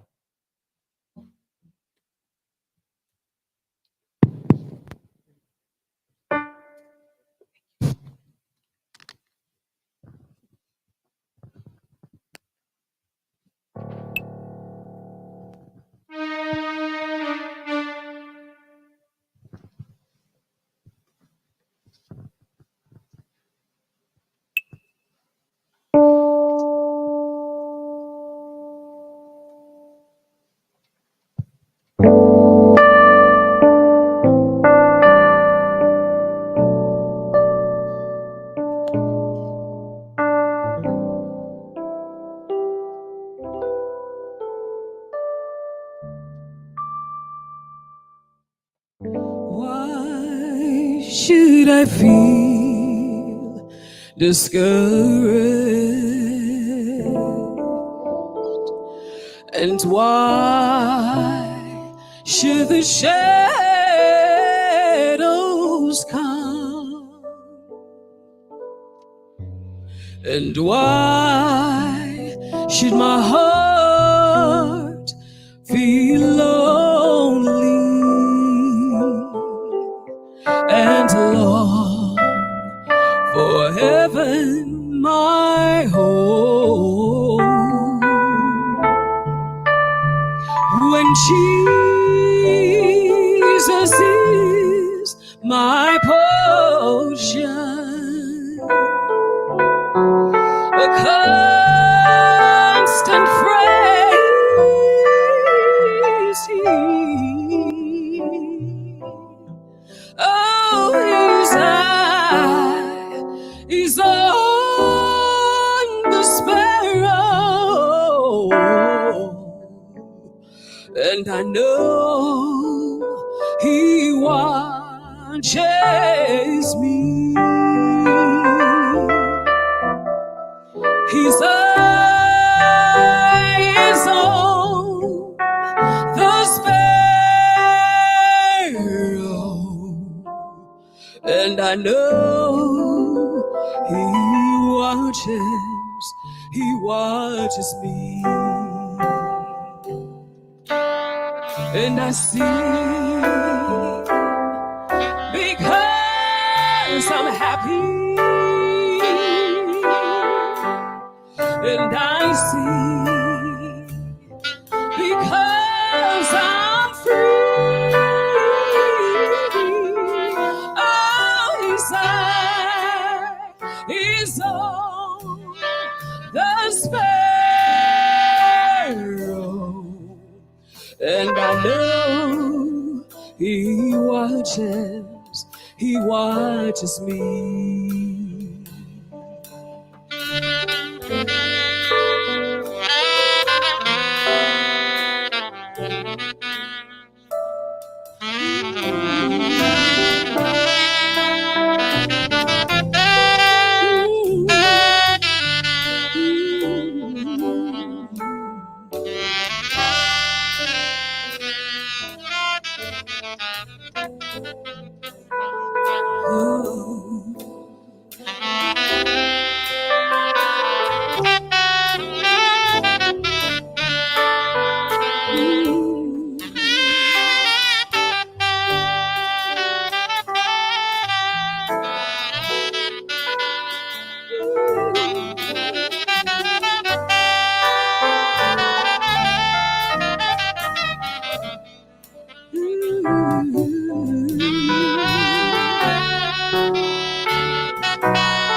Let not your heart be burdened.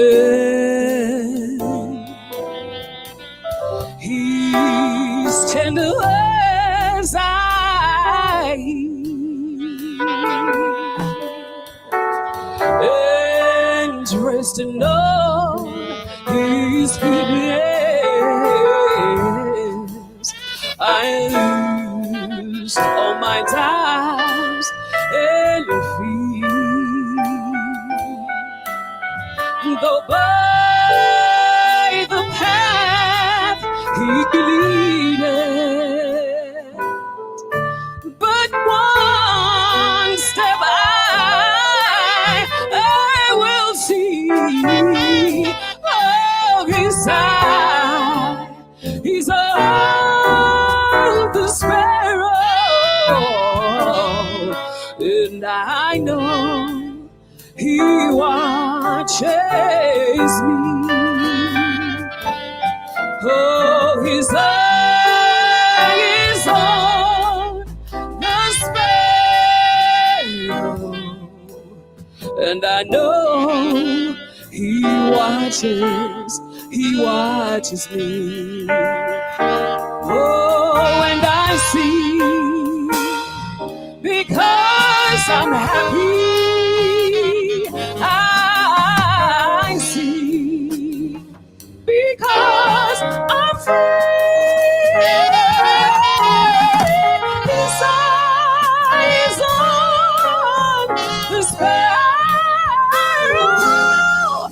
and I know he watches me. Oh, and I see, because I'm happy. Oh, I see, because I'm free. His eyes on the sparrow,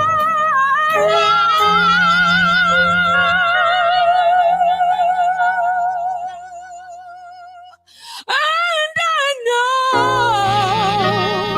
he watches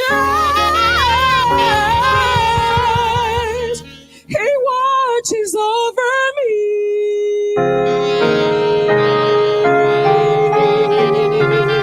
He watches over me.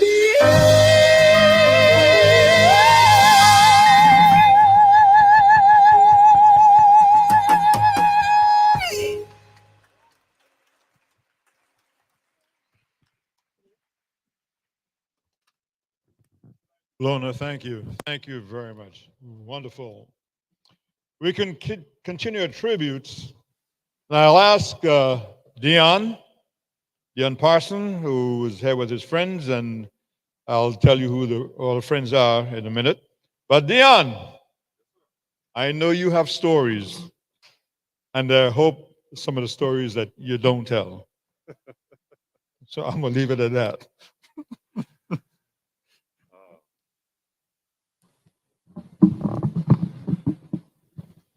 Good afternoon, everyone. Welcome to the celebration of life of our dear friend Addie Ottley. When I was asked by the family to give a few words, and I said to myself, what can I say that will not be already said by all of these wonderful folks that came here today to honor his life? And it was my pleasure to put the music together and put a nice tribute musically together for him, and that's what I decided to do. I do hope you all enjoy the music. But I do want to say that I first met Addie when I was in elementary school at Dover School. And I found out last night from my god sister that up until his very end, that he was still sponsoring or still adopting a class, no matter her class, Lori's class at Dover School. So that was a tradition that he held for many, many years.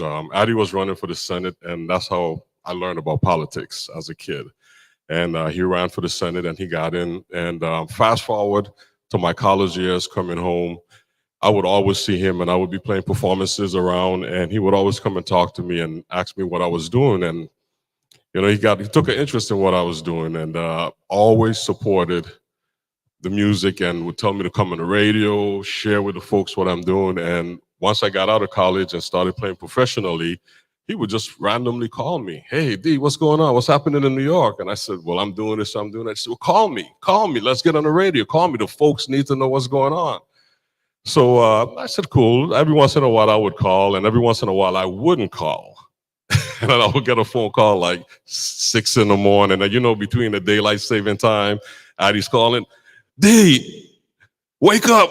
I need you to talk to the folks. You just came back from Europe. What's going on? And you know, as a musician, we're going to sleep at 6 in the morning. So that didn't really work out well for me. But we spent a lot of time talking about the music. And then when I decided to transition home and move home and start doing the work at the university and with our youth program, that's when I really got close to Addie. And for some reason, he just every day would call me and say, let's meet, let's have breakfast. And like Peter said, you can't go to the radio station without bringing him breakfast. You can't show up for interview and do not bring Addie breakfast. He will send you for breakfast. So a couple of times, you remember, right?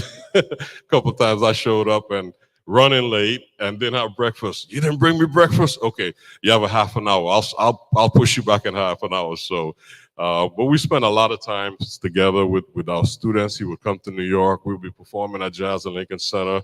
Addie will be in the back, broadcasting the show live. We'd travel around. We would bring musicians down, and he would just call me that morning. Hey, grab the musicians. We're going on a boat, and we'll end up in the BVI, just hanging out. You know, showing the musicians a good time.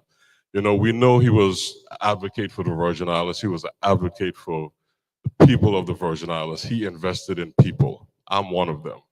I really have to say that a lot of what I'm doing now, Addie helped me to pave the way. He would sit me down and just talk to me and said, if you're gonna do this, you have to call these folks, you have to reach out to these folks, you have to build these relationships.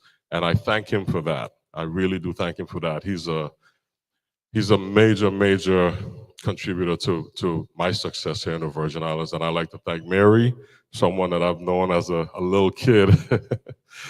Oh man, the story is going back with Mary. You know, Robbie and Janine, my son's godparents. You know, it's a lot of history with the Ottley family. So my condolence goes out to you all for your loss, and we will miss Addie. And I just hope that somebody comes along that can fill those enormous shoes that he walked in. So thank you. Thank you very much.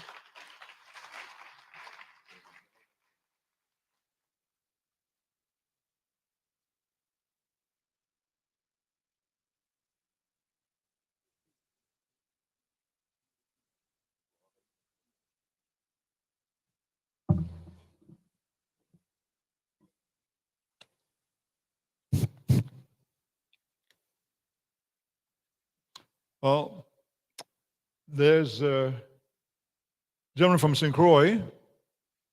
Come on up, please.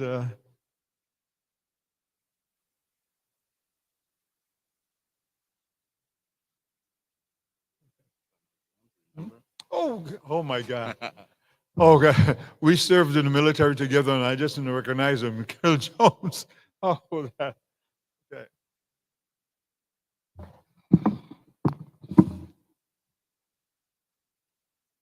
Good afternoon to one and all.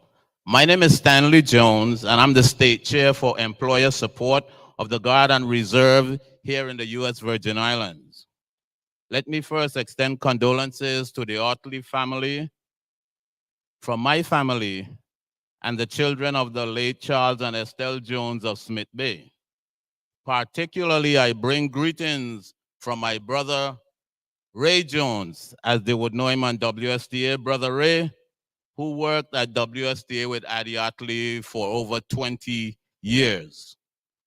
On behalf of ESGR Virgin Islands, we extend sincere condolences to the family of Chair Emeritus Athniel Addie Ottley for his years as a volunteer with ESGR and for all the years he has supported the mission of ESGR in the territory and nationwide.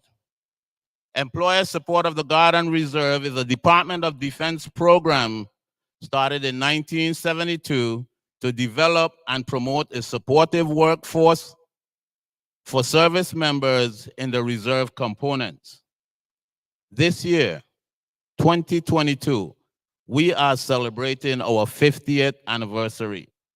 Locally, part of our 50th anniversary celebration will be to recognize the state chairs who have been the driving force behind ESGR here in the territory. One of such chairs is Mr. Addie Ottley, who served the maximum term of 6 years and was given the title Chair Emeritus. Today, as State Chair for Employer Support of the Guard and Reserve here in the territory, it is my distinct honor to present to the Ottley family this plaque from the Department of Defense on behalf of our National Chair, Mr. Ron Bogle, and the Executive Director of ESGR, Captain Robert Underhill.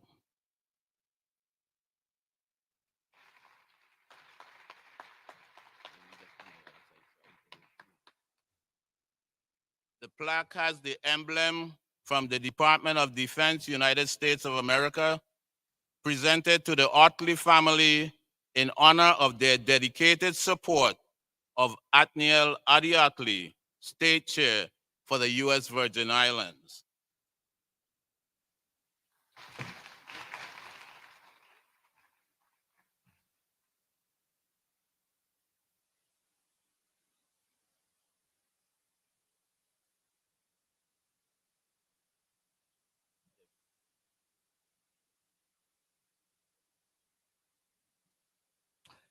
Thank you very much.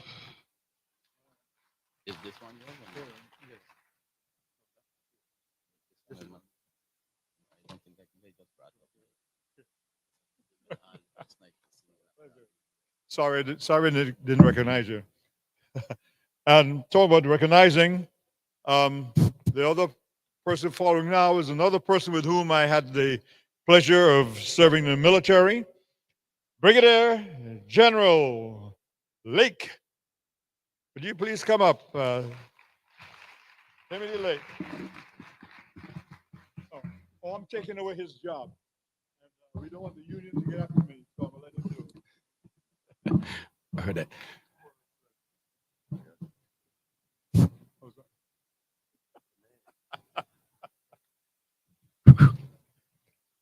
Good afternoon. Robbie, you are a man of your word, I must say.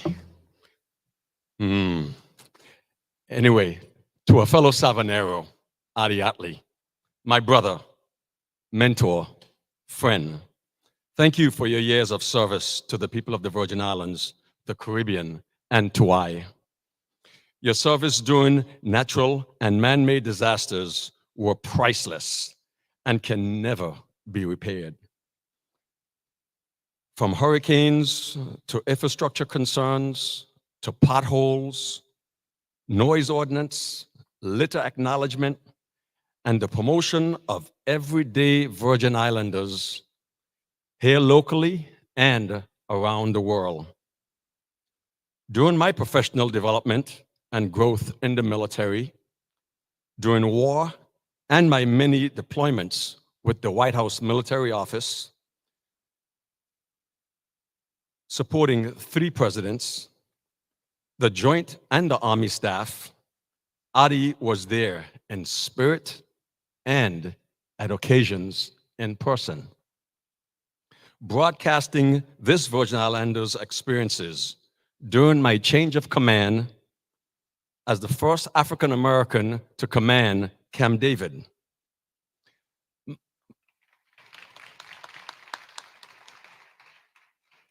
During my promotion to Brigadier General and his many meals and stays at my home in the Washington, D.C., Maryland area.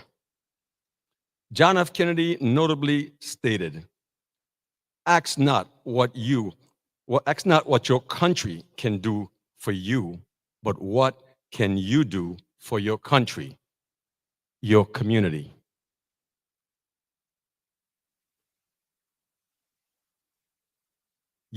Addie Ottley has definitely lived up to that mantras.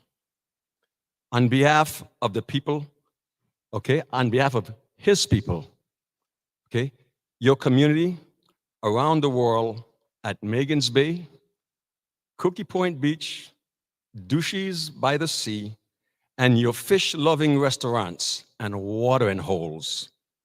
Thank you, and thank your family for sharing your dash with us. Rest in peace, my brother. Love for life.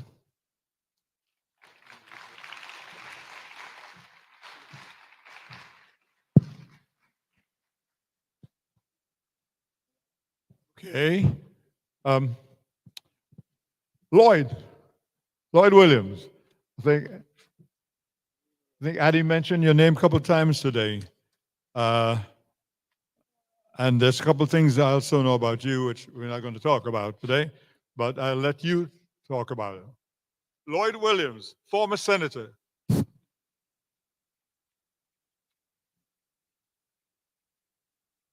Good afternoon. You take yours off, I put mine on. Good afternoon once again. Mary and the Ottley family, I extend condolences from my wife, my family, and myself. And I'd like to recognize the Honorable Governor and the Honorable Lieutenant Governor and the Senate President. Reese Hodge was there, and I'd like to recognize him also. You know, we are here to honor Addie Ottley and to make sure that his legacy does not die with him, or it does not enter into his bones and thereafter fade away and soon be forgotten.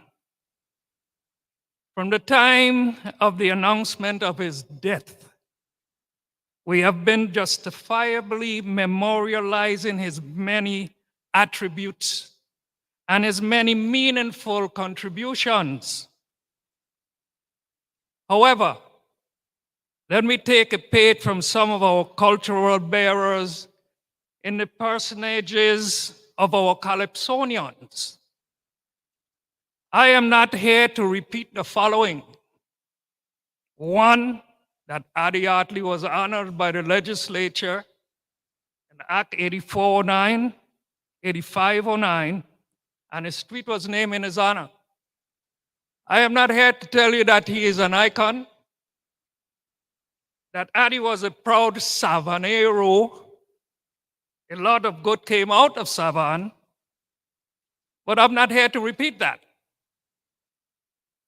That Addie was one of the first in the VI to graduate from prestigious RCA Institute of Technology in New York, where he cut his teeth from broadcasting. That Addie was one of the first Virgin Islanders to own a radio station. That from that radio station, he was able to impact the lives of many Virgin Islanders in a positive way. That yes, he lived true to his station's logo as the People's Station, representing the voice of the voiceless. No, I am not here to repeat to you that in the wisdom of the university, Addie was bestowed Doctor of Humanity, a title richly deserving of him, that title he wore with great humility.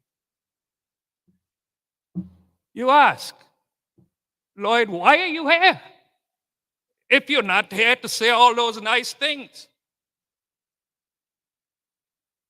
I am here to share with you briefly some experiences that I have had with Athniel Ottley. Yes, in other words, I am here to give you the other side of the story that show the true character of the man. First, let me give you a little bit of our history. Some of you may have been too young, those in the audience and those listening on the radio or not present. Some of you may have been too young, or some of you may not have been here, or some of you may not have known our history. Our last appointed governor, Ralph Milhouse Paiwanski, and our last appointed government secretary, Cyril Emmanuel King, to put it mildly, could not get along, and they were constantly and publicly at odds. After a bitter-fought election, Melvin Milhouse Evans was elected first governor, and David Mass was elected first lieutenant governor. Governor Evans and Lieutenant Governor Mass were not getting along either. Their fights were mainly behind closed doors. So instead of repeating the same public contention as Governor Paiwanski and Secretary King, Lieutenant Governor Mass agonized about his political future and was in the process of making a decision immediately. Thereafter, we got word from to the legislature that Lieutenant Governor Mass was about to resign and that Governor Melvin Evans wanted Addie C. Ottley as his lieutenant governor. The public announcement was to be made in 1 week. Everyone was to keep the decision a secret. Well, someone let the proverbial cat out of the bag. We all know that we in the Virgin Islands can't keep a secret for too long. At the same time, Governor Melvin Evans was not a popular governor like our present governor.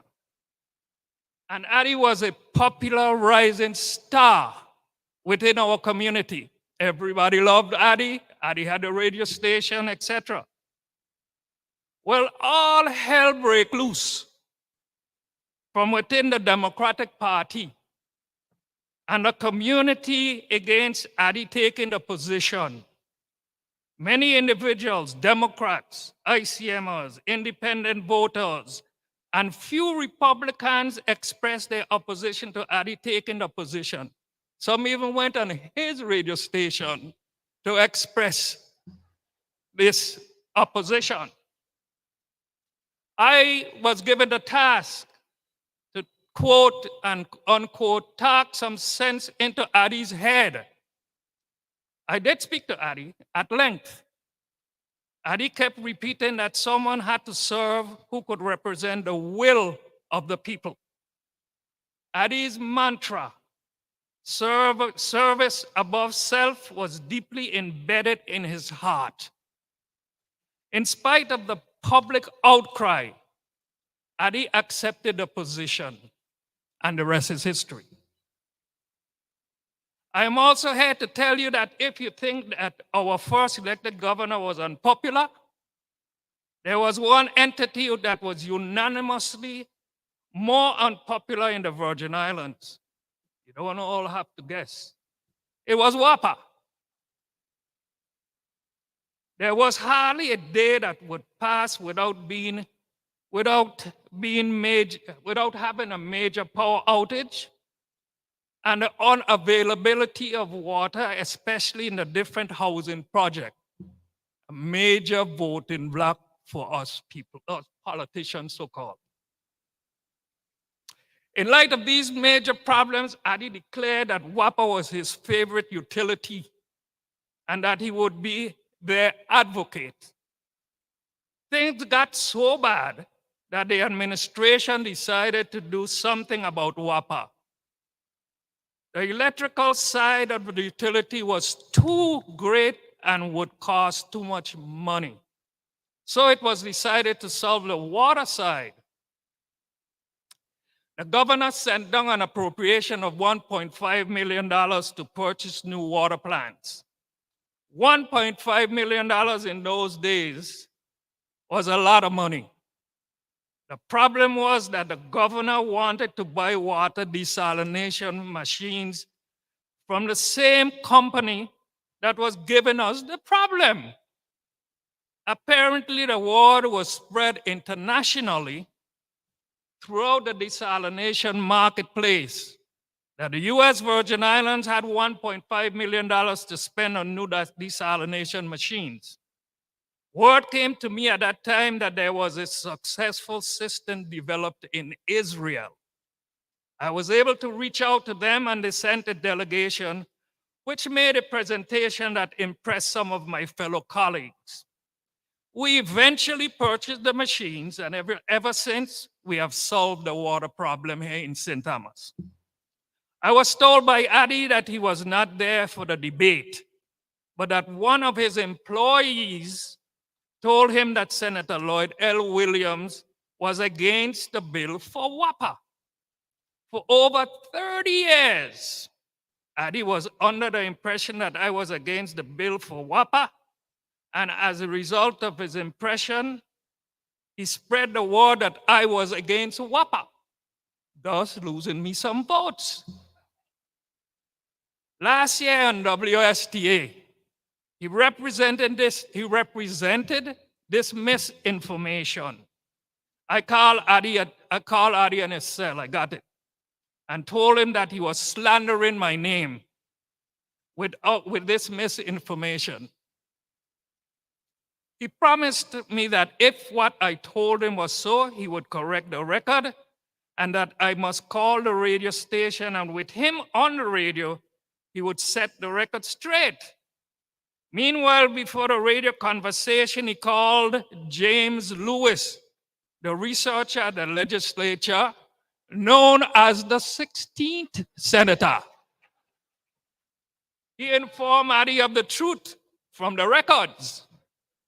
Addie was honest and trustworthy and a man of his word to admit that he was in error for over 30 years. This is just another powerful sign of the man and his character.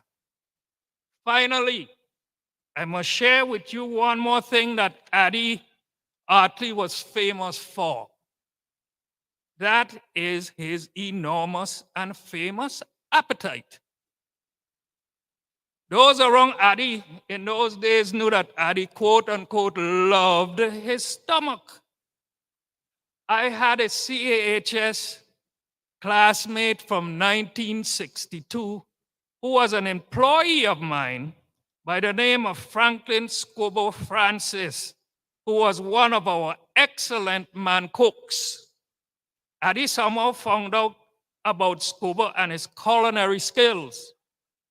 Scobo specialized not in French dainty cuisine, not in Italian cuisine, or Spanish gourmet cooking. I am talking about Virgin Islands cuisine. I am talking about such gourmet cuisine as shark balls. Now you know shark ain't got no balls. But you got to take a special shark, grind it up, and do the balls. And he loved them shark balls. In addition, Scuba did a special shellfish. You had to take out all the meat out of the shellfish and cook it a certain special way. In addition, Scuba used to do special kind, well, the old-fashioned sauce. You know, the old-fashioned sauce. Addie delighted in eating all three. Scuba often would call me to tell me he was preparing food for Addie and that I could get some. This lasted for several years. I was happy to be benefiting from happy appetite. Addie would say, "Good eat, man." That was often his saying, Addie loved the Virgin Islands and our people and our local cuisine. To Addie's delight, these three little dots on the map of the world have produced so many outstanding personalities.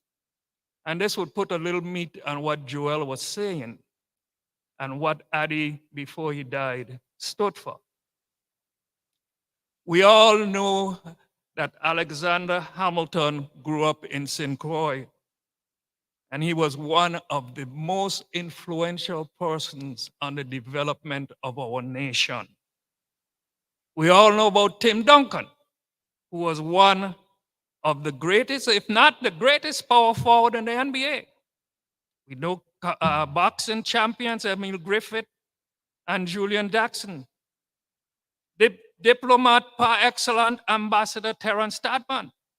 Intellectual giants like Edward Wilmot Blyden, Auguste Rimple, Alfonso Christian Jr., who walk among and represent high potentates, managing billions of dollars.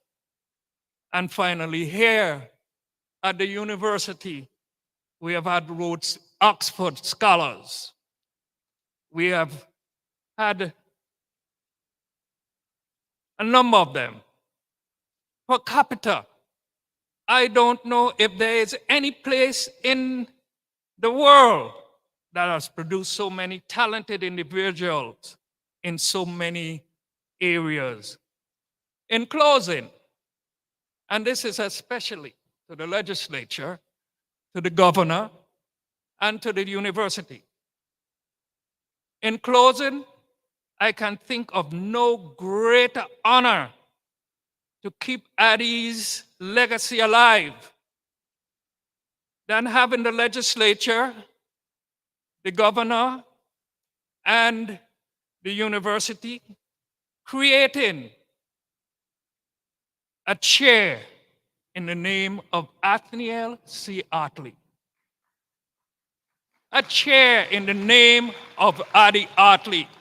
So when you go to the university, 10 years, 20 years, 30 years, 40 years from now, these students will be ambassadors, not only locally, but nationally, internationally, wherever they go, will represent Addie Ottley. Not only because of Addie Ottley, but what he represented. You know, his love for these islands, his love for his people, his sacrifices, all of that. May his legacy live forever. Thank you.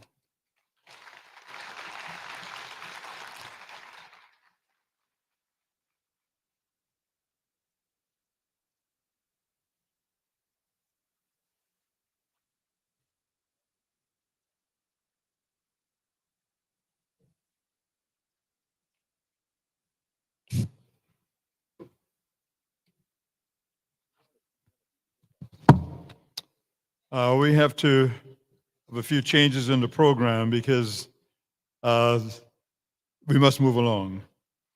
So let's see. Wait, if we change now. So I'd like to ask the representative of the delegates representative, Stacy Plastic, could you come forward, please, and make a presentation?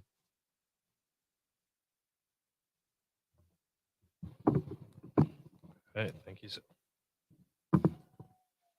Yes, good afternoon, everyone. I'm Cletus Clendenin, District Director for Congresswoman Stacy Plaskett, who sends her regards as she's in DC, of course, doing our work, and so she was not able to be here today. But on behalf of the members of the 117th Congress, and the family and staff of Congresswoman Plaskett, she would like to extend her heartfelt sympathies to the family of Athniel Addie Ottley. The Congresswoman was deeply saddened to hear of the passing of a giant in our territory. He was an excellent example of service and dedication to our community. He embodied channeling one's passion through public service to advance one's community. His love for the field of communications and for the Virgin Islands led him to be one of the most beloved radio personalities in our community. As the Congresswoman moved home to St. Croix from New York and Washington, she knew Addie Ottley as a politician. He served as a senator, of course, and as a lieutenant governor. And he loves politics so much that after serving as lieutenant governor, he went back again to be a senator. Either way, his morning conversations, his voice on commercials, his birthday shout-outs, the dispense of community events and politics, provided a very steady voice for us within the community. He was committed to public service and served in many roles, from a VI ambassador to federal agencies to innumerable community organizations and boards. He was a devoted and active Catholic, knighted by the Pope to the Order of St. Gregory. His jovial nature and his distinctive voice will be missed in the territory. And so that's from the Congresswoman. But my piece is, as a young Virgin Islander growing up, going to All Saints School every morning, that's a voice of my youth. Like General Lake said a little while ago, we're on the stage. Today, it's basically a history lesson. It's sad, but what happens at times is sometimes we learn more about people after they pass than when they're alive. So this has been a great history lesson for me. Hearing about all the different things he has done, hearing some of the personal stories like Mr. Williams just talked about, and others. So for being here speaking to this funeral is kind of surreal to me. Addie to me was somebody I grew up with, an icon in the community. I used to call in the radio show in the morning, and several times I won the mystery prize and what have you. Even though I think my sister won it more than me. Grew up listening to people like him. Just recently passed John Griot. Anita. May they rest in peace as well. People like Brownie, may he rest in peace. Ross Reg, Leona, Danielle. These all brings back memories of my life as a young Virgin Islander, and I hope that we could spread his message to Virgin Islanders that did not know Addie Ottley in the same way, that did not get to experience his greatness. I also, want to highlight that, Addie touched a lot of lives, several ways. A lot of young people were able to, go through his, work at the radio station to move on to greater things. For example, we have people like, we call him Mellow Shello, but Shell and Turnbull, worked at the station. My sister, Cynthia Clendenin, worked at the station. A good friend of mine, Mark Lindis, he worked at the station, and they all went on to do, great things with their life as well. But either way, again, I would just like to wish condolences to the family and friends, and of course, the wife of Addie Ottley. And thank you all for this opportunity to speak. And again, on behalf of Congresswoman Plaskett, I'd like to wish my condolences to the family and the friends of Athniel Addie Ottley. Thank you.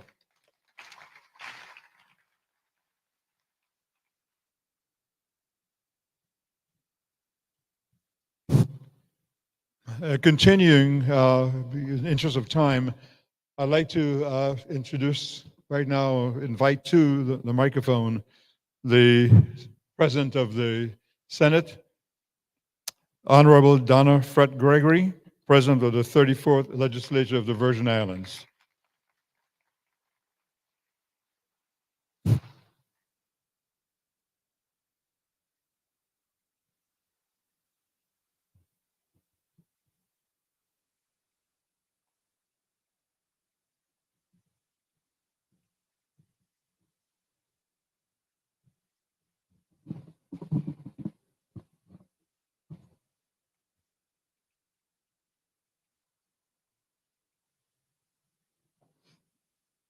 Honorable Governor Albert Bryan Jr., Lieutenant Governor Tregenza Roach, all members of the 34th Legislature present, Mrs.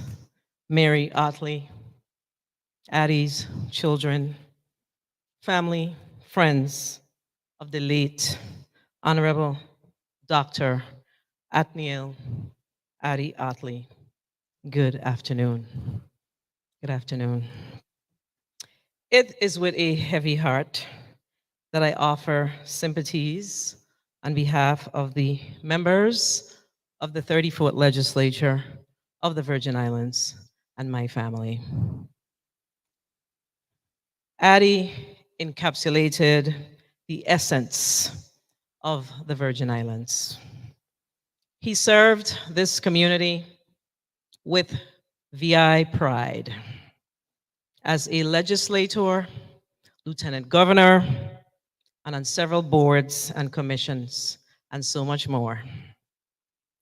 But he is best known for his work as a media personality. A well-known attorney from St. Thomas once said, Addie is the first native radio icon on St. Thomas. However, over the years, I venture to say he became more than a St. Thomas radio icon. He became a Virgin Islands icon, as he was heard and respected throughout the entire US and British Virgin Islands community, and I would dare and venture to say the Caribbean.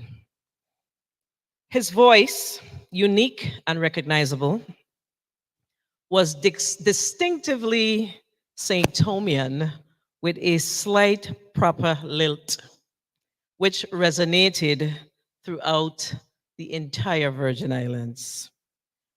Virgin Islanders in the diaspora who utilize the internet and Virgin Islanders here woke up to Addie's voice in the morning on his beloved WSTA, Lucky 13. His morning show has been a mainstay for visitors, locals here and abroad for decades. Addie was also the face and voice of St. Thomas Carnival coverage on Channel 12. Many of us tuned in annually to see Addie in his plaid madras shirt, his signature hats, and of course, with his co-host, Miss Lillian Lily Molinar. Condolences to you too, Lily. And his bright smile as they provided exciting commentary on the Carnival Parade. We're going to miss that. Lily, bring up the rear. He remained in touch with the community and weekly on face-to-face, he brought many Virgin Islanders face-to-face with the happenings in the Virgin Islands on his own Channel 12 show, which ran for well over 30 years, with the hurricanes of 2017 placing it on a hiatus, an extended hiatus. Addie meant so much to those of us living here. He was a common voice before, during, and after many hurricane threats and events. Many of us, old and young, looked to him for solace and direction in the aftermath of storms and devastating hurricanes. Addie's impact through the popular WSTA on the community was and remains far-reaching. Before and after cell phones and internet, our community would tune in to hear baseball, news, information, and the opportunity to share concerns on WSTA. He always had, or always seemed to have a solution. And when individuals were being unreasonable, you bet he was not afraid to give them the boot. he gave them the boot. They were not allowed to talk about his U.S. Virgin Islands. The passing of this great Virgin Islands man is no doubt a blow to our community. It is. He loved the Virgin Islands and gave of himself to make his home better for individuals like myself and generations to come. But you know what? We were not short on giving him his flowers while he was alive, and we should be proud of that. He was honored and commended by the legislature on, I believe, more than one occasion, and recently to include a road naming, which I understand will be named finally this week. Thank you, Governor Bryan. He was, I think, Rotary Man of the Year, Paul Harris Fellow, and in 2018, as our president of the university shared with us, he was bestowed the honorary doctorate of human letters from the University of the Virgin Islands, just to name a few. To his wife, Mary, Ottley, his children and grandchildren, siblings, the Virgin Islands community is thankful and grateful for the many, many contributions Addie made to our community. Thank you for sharing him with us. He will be forever remembered in the annals of the Virgin Islands history. He will be sorely missed. And one thing I did not hear today, he was a legend in his own right. Thank you.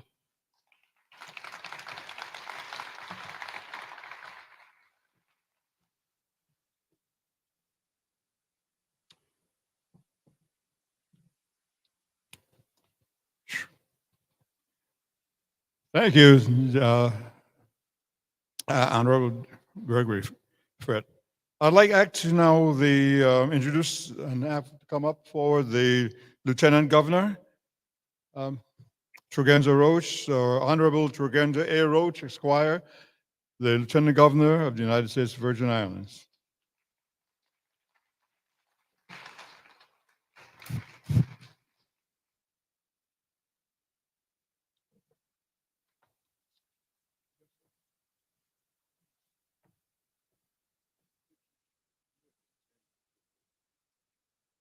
Looks right.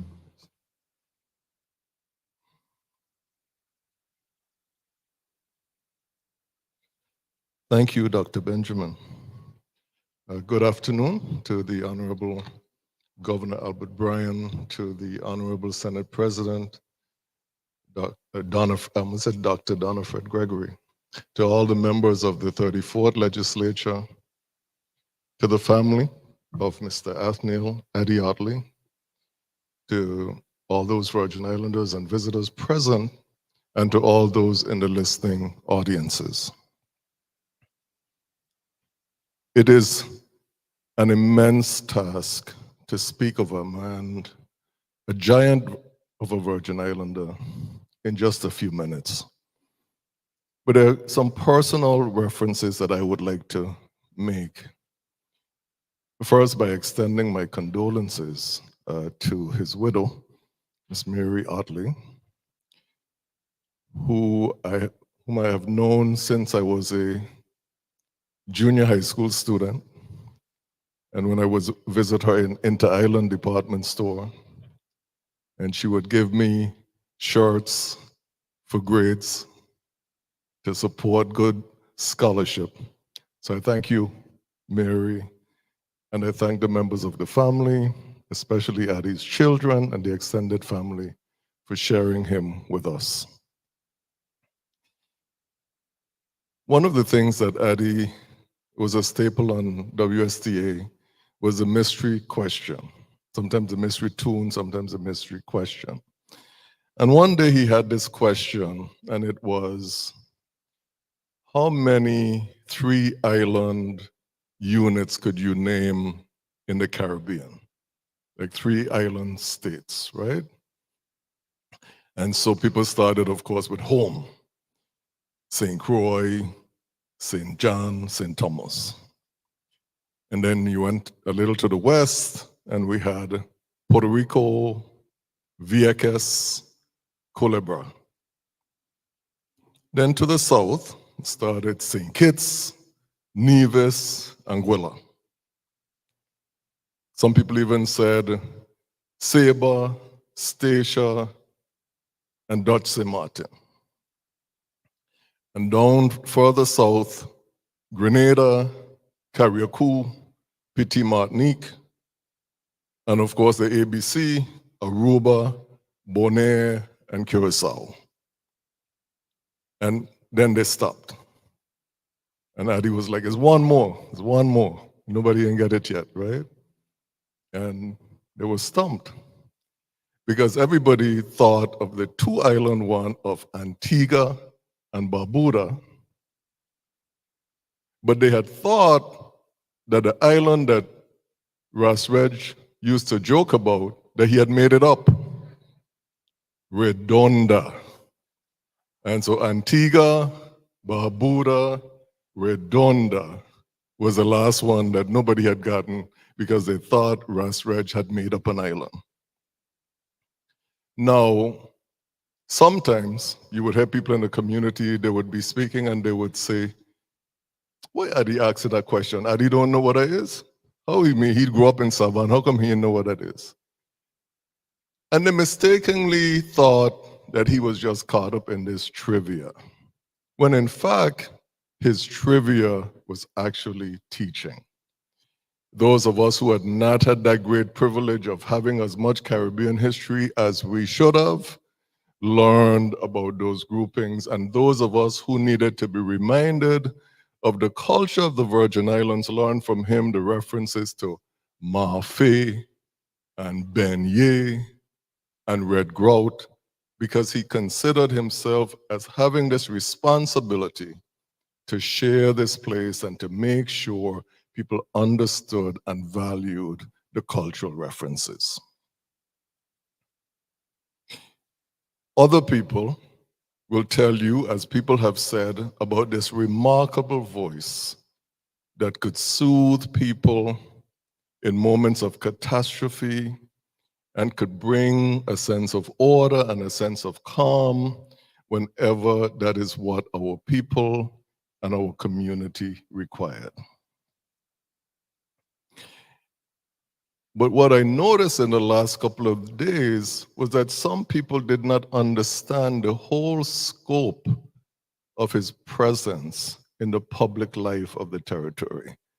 And some people were surprised to hear he had been lieutenant governor and that he had been in the legislature 3 times, right? I don't have the benefit of forgetting because every single day that I go to my office, there's a wall of portraits. And everybody in the top row is now deceased, beginning with David Moss. Addie Ottley was only the second lieutenant governor of the Virgin Islands. Then we have Wang Louis, Henry Millen, Julio Brady, and Derek Hodge. So that entire row is gone. God bless each and every one of them. And then the second row begins with Governor Mapp, James, Los James, Vargrave Richards, Gregory Francis, Oswald Potter, and myself. And just about every single day that I go into that building, I cast my eye at those portraits because they represent this continuum of investment and goodwill and caring about this territory. And they remind me of the responsibility that I have to the place and to the people of the Virgin Islands. And I think one of the remarkable things that I will hold from Addie is Addie spoke of his home as if it were a personal possession, as if it belonged to him. And if you think of a place as belonging to you, then you would do everything within your power to protect, to cherish, to advance it. I cannot begin to speak of the number of causes that he supported. The Cancer Society, the Rotary, every public charity organization that you could think of. He advanced their work. And in so many ways, this priceless contributions by this giant of a man will make his presence in this territory a timeless one, a memory and a legacy that we will cherish for a very long time, hopefully forever. And all that we can ask is that when we are finished with this passage, that someone speaks of us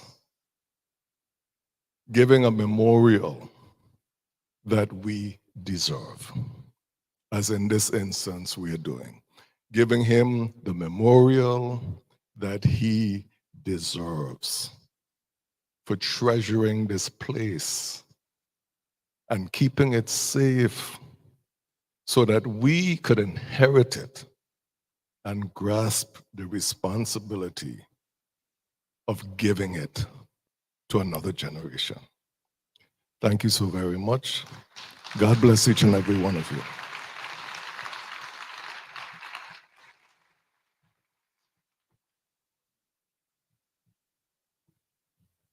Thank you very much, Lieutenant Governor.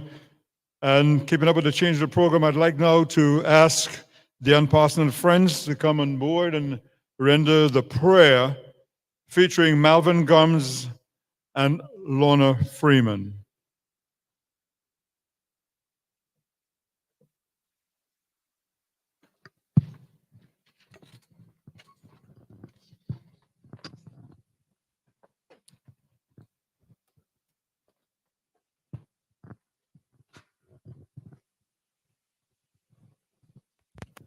Good afternoon, everyone.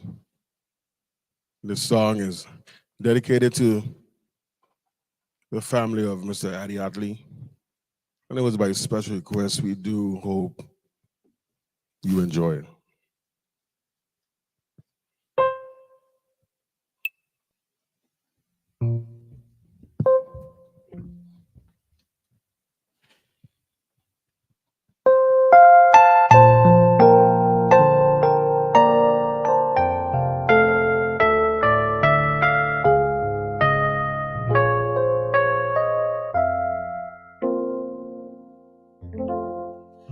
I pray you'll be alright and watch us as we go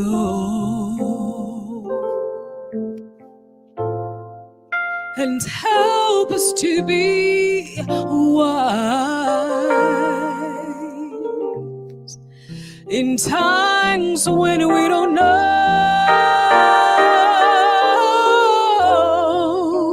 Let this be your prayer when we lose our way.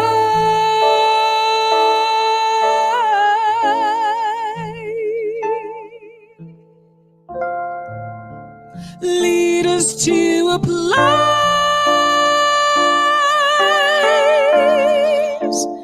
guide us with your grace,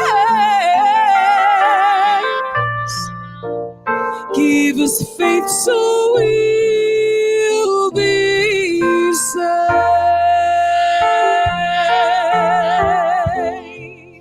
I pray you'll find your love. I pray you'll find your light and hold it in our heart. and hold it in our heart.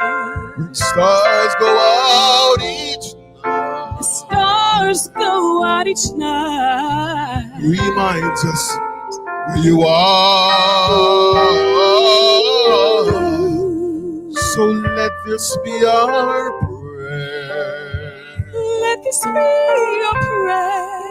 When shadows fill our day. When shadows fill our day. Oh, Mama, lead us to a place. Oh, my. Guide us with your grace. Guide us with your grace. Give us faith so we'll be saved.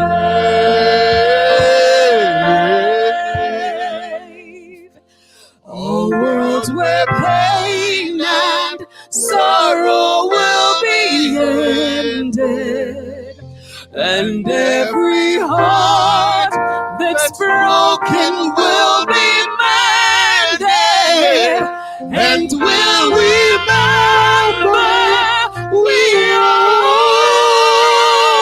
God's children, reaching out to touch you, reaching to the sky.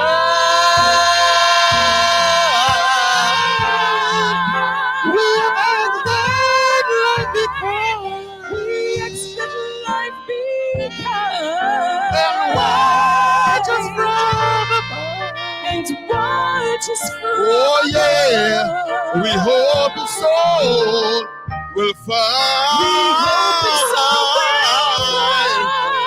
another soul to love. Another soul to love. Let this be our prayer. Let this be our prayer. Just like every child. Just like every child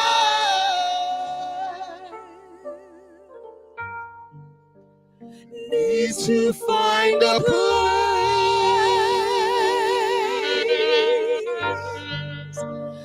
Guide us with your grace.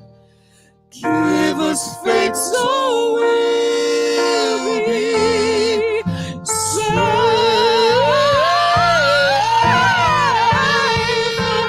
Needs to find a place.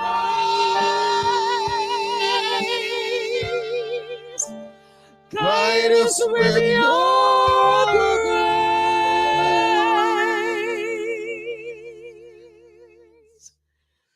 Give us faith so we'll be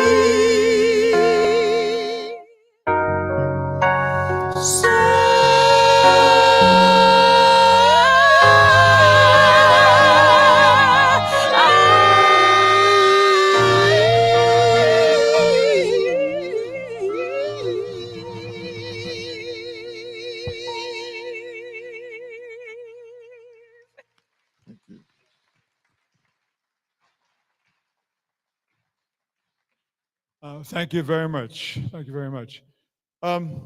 While the Honorable Albert E. Bryan Jr. is making his way to the stage as our next presenter, let me just ask you, as he's doing that, for a round of applause for the wonderful musicians we've had today. On bass, Uriel Rogers. Drums, Dion Parson. Trumpet, DJ Sharon Williams on saxophone, Lois Taylor and Rowan Creaky both on keyboard. And now, ladies and gentlemen, a round of applause for our governor as he approaches the microphone.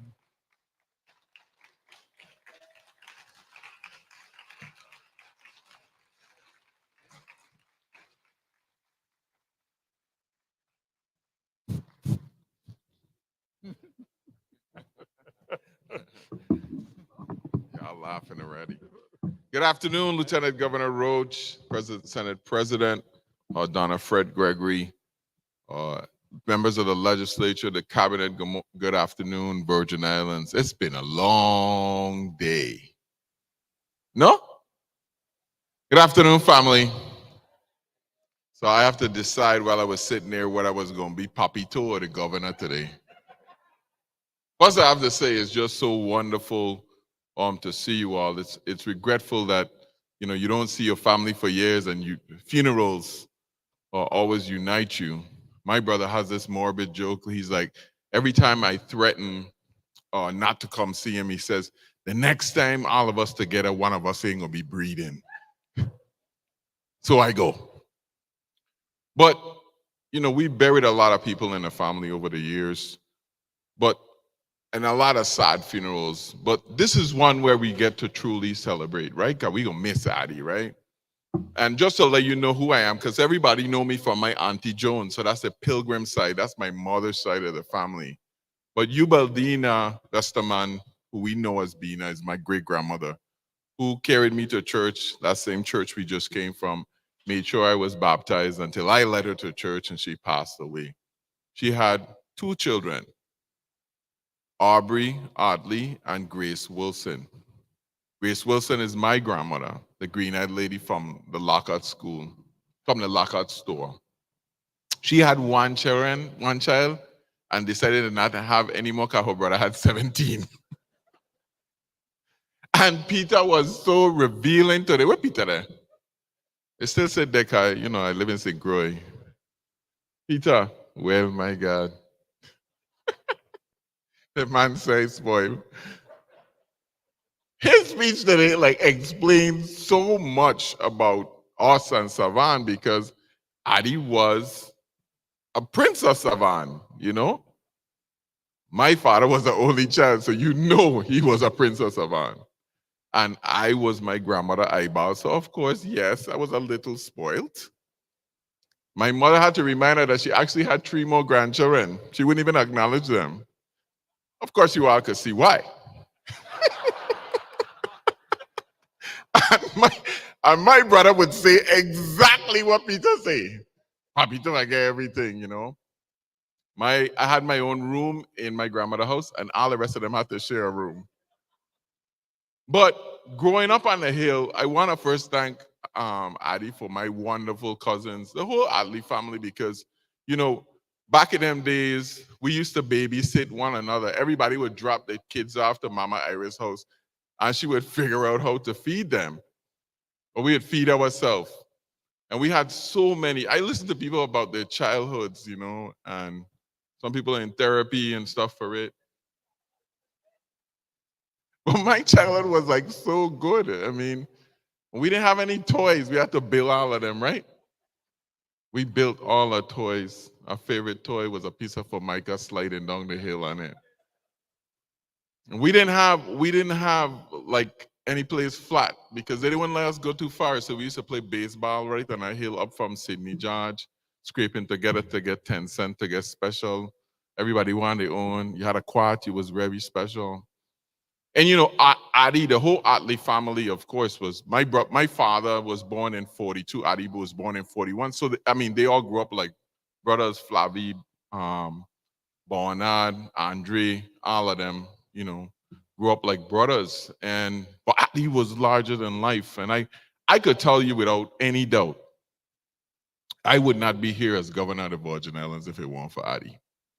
Because I checked back to see when he was appointed. I was 5 years old. I remember that black car coming up and being the lieutenant governor in 1973. I was like, wow, you know?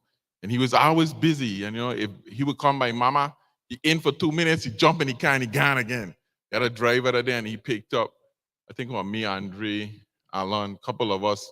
We were going somewhere. And he had like a car in the phone. I was like, wow. It's like 1973.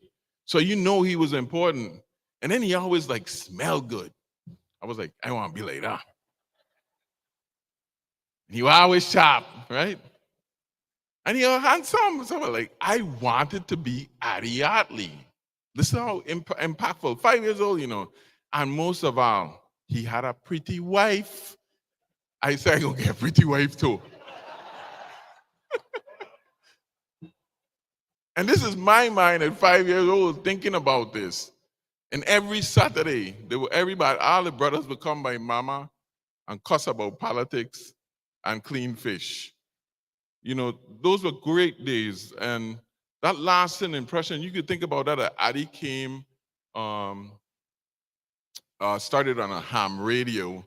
And all of us have radio in our blood. I mean, you know, Robbie and me have it probably the worst. Peter, and Paul, you know, great memories from my childhood growing up with the Kool-Aid Kid. We remember that. I mean, we had a lot of laughs living on the hill with Ami Dio, Gilmore Estrel, who just passed. We grew up as like one family up there. And everybody knew us in the neighborhood, so we could get into trouble and we had ample licks. But Addie never used to beat anybody. Flavido beating us all the time. And Mama used to protect us from them all the time. But you know, that culture and that radio bug went on to Peter, the entire family. Andre used to be on the road, on the radio all the time. Me, I mean, moving to St. Croix, you know, radio and music. And then Robbie, you know, Robbie is his stepson. And Robbie is the most like Addie. You know, he wanted to be everywhere and everybody have to know him, you know.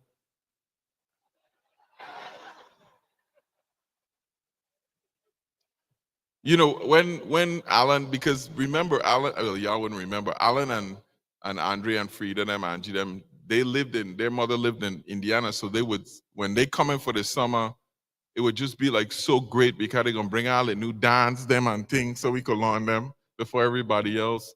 And then we would have more kids to play with for like the whole summer, so they were good. And then Robbie and KK got added to the score when he got married to Mary, and Robbie and me grew up together. You know, Addie was the first time I ever see like a whole $50. He gave it to Robbie for us to line one weekend. I was like, wow, this is like 1976. Robbie spoiled too. He's a prince too. And you hear Karen, that's true. And he wasn't even the oldest. Me and Addie's the oldest. I didn't realize that Addie was Iris' oldest child. And Magali and Lenore used to be with us, help making sure we don't get in too much trouble and burn down the house.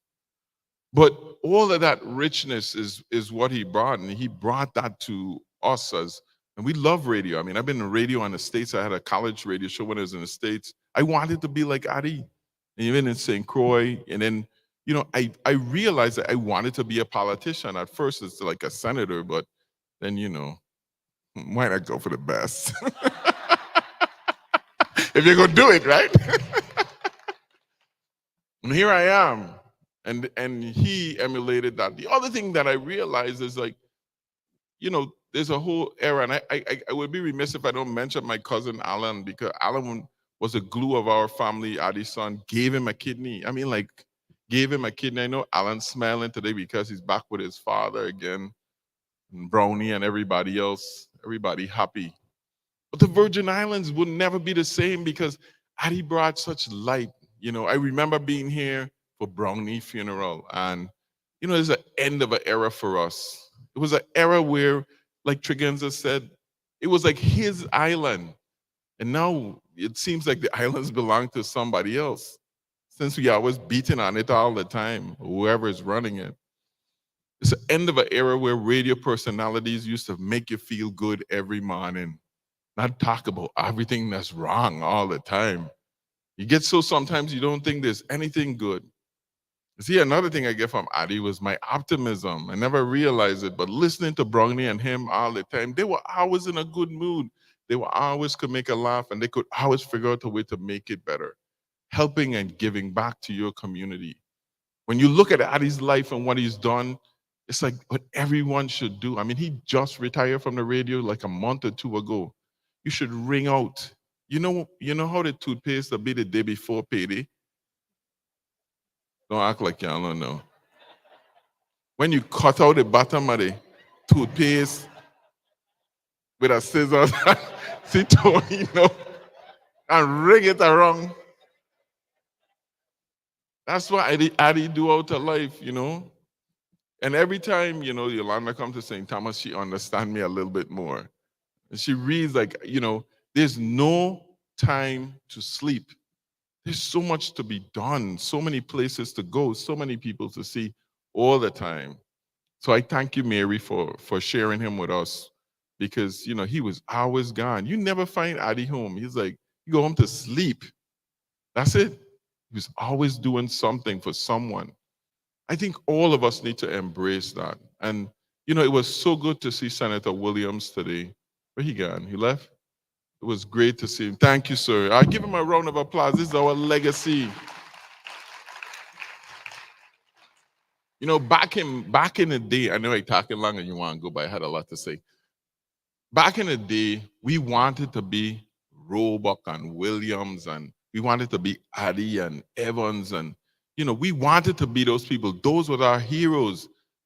Now we got some weird heroes. I see one sliding down a pole going to hell the other day, walking up with the devil. We didn't have that. We had the people in our community that made it rich. We had a community called Savan where everybody knew one another and looked out for one another. We had people like Addie that was emulating what each and every one of us wanted to be. We had people like him who set the icon because his father was a great man. We couldn't even talk to Aubrey. He was like, he'd sit down with his cigar and paint. Look, Tony laughing. Y'all know we were scared of him. He was a postmaster. That was a big deal. Addie stepped up from his shadow and made his own way, as did many of his sons and daughters. They made their own way. And today, we put to rest a true king, a king of the Virgin Islands, king of his people, a mentor, father, husband, aunt, an uncle, cousin, somebody who will always be remembered. Like I say, it's almost like a weird movie where at 5 you decided to do something and, you know, 49 years later, you stand presiding over the person who's probably had one of the most impactful people in your life at their funeral as the governor of the Virgin Islands. It's a humbling moment for me, as it is for the entire Virgin Islands. God bless you, Addie. Rest in peace. Thank you.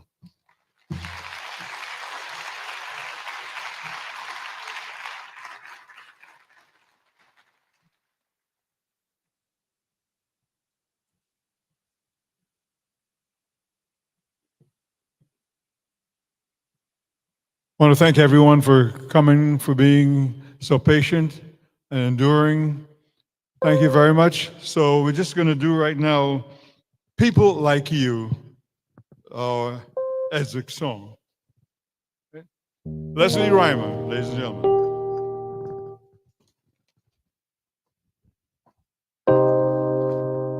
Good afternoon, everybody.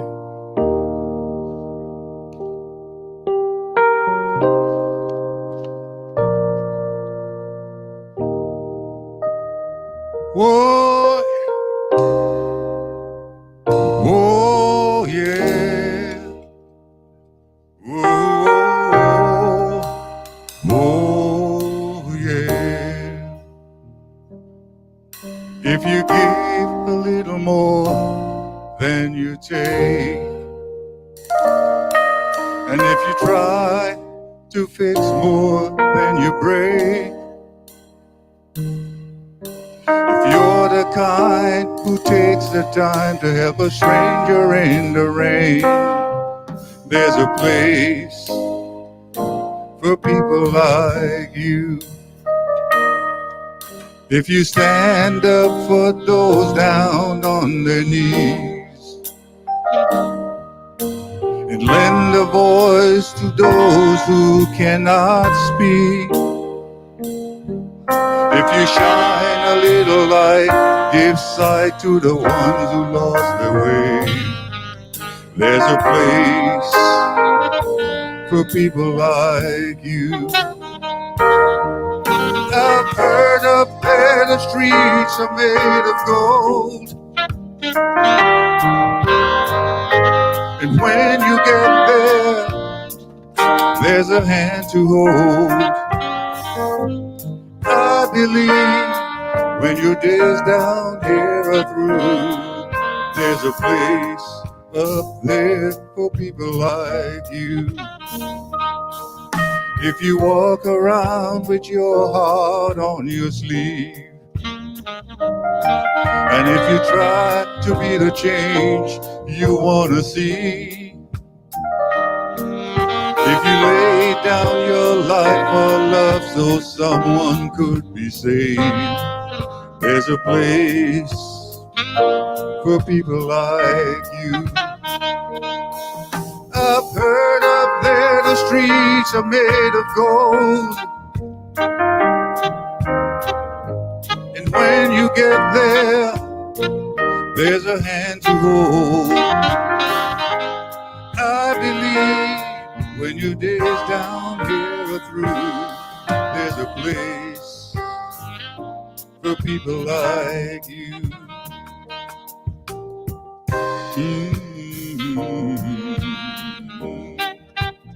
People like you.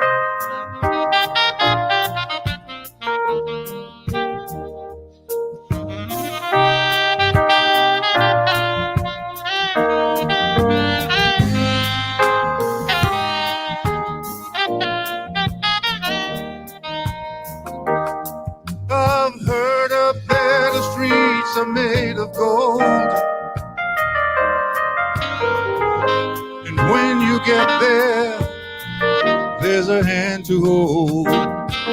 I believe when your days down here are through, yeah, there's a place up there for people like you. I know you're out there, so just keep on doing what you do, 'cause there's a place up there for people like you.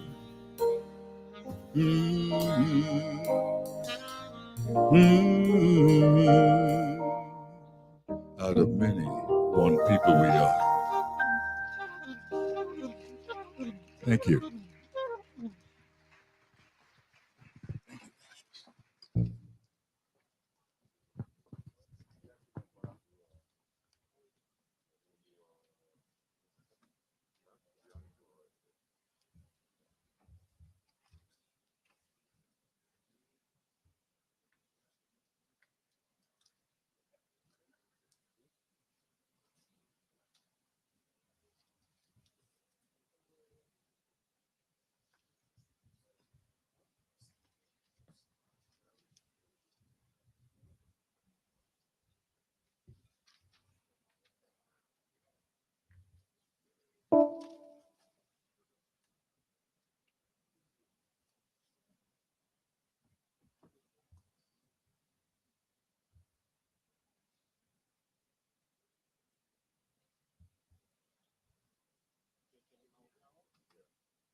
Amen.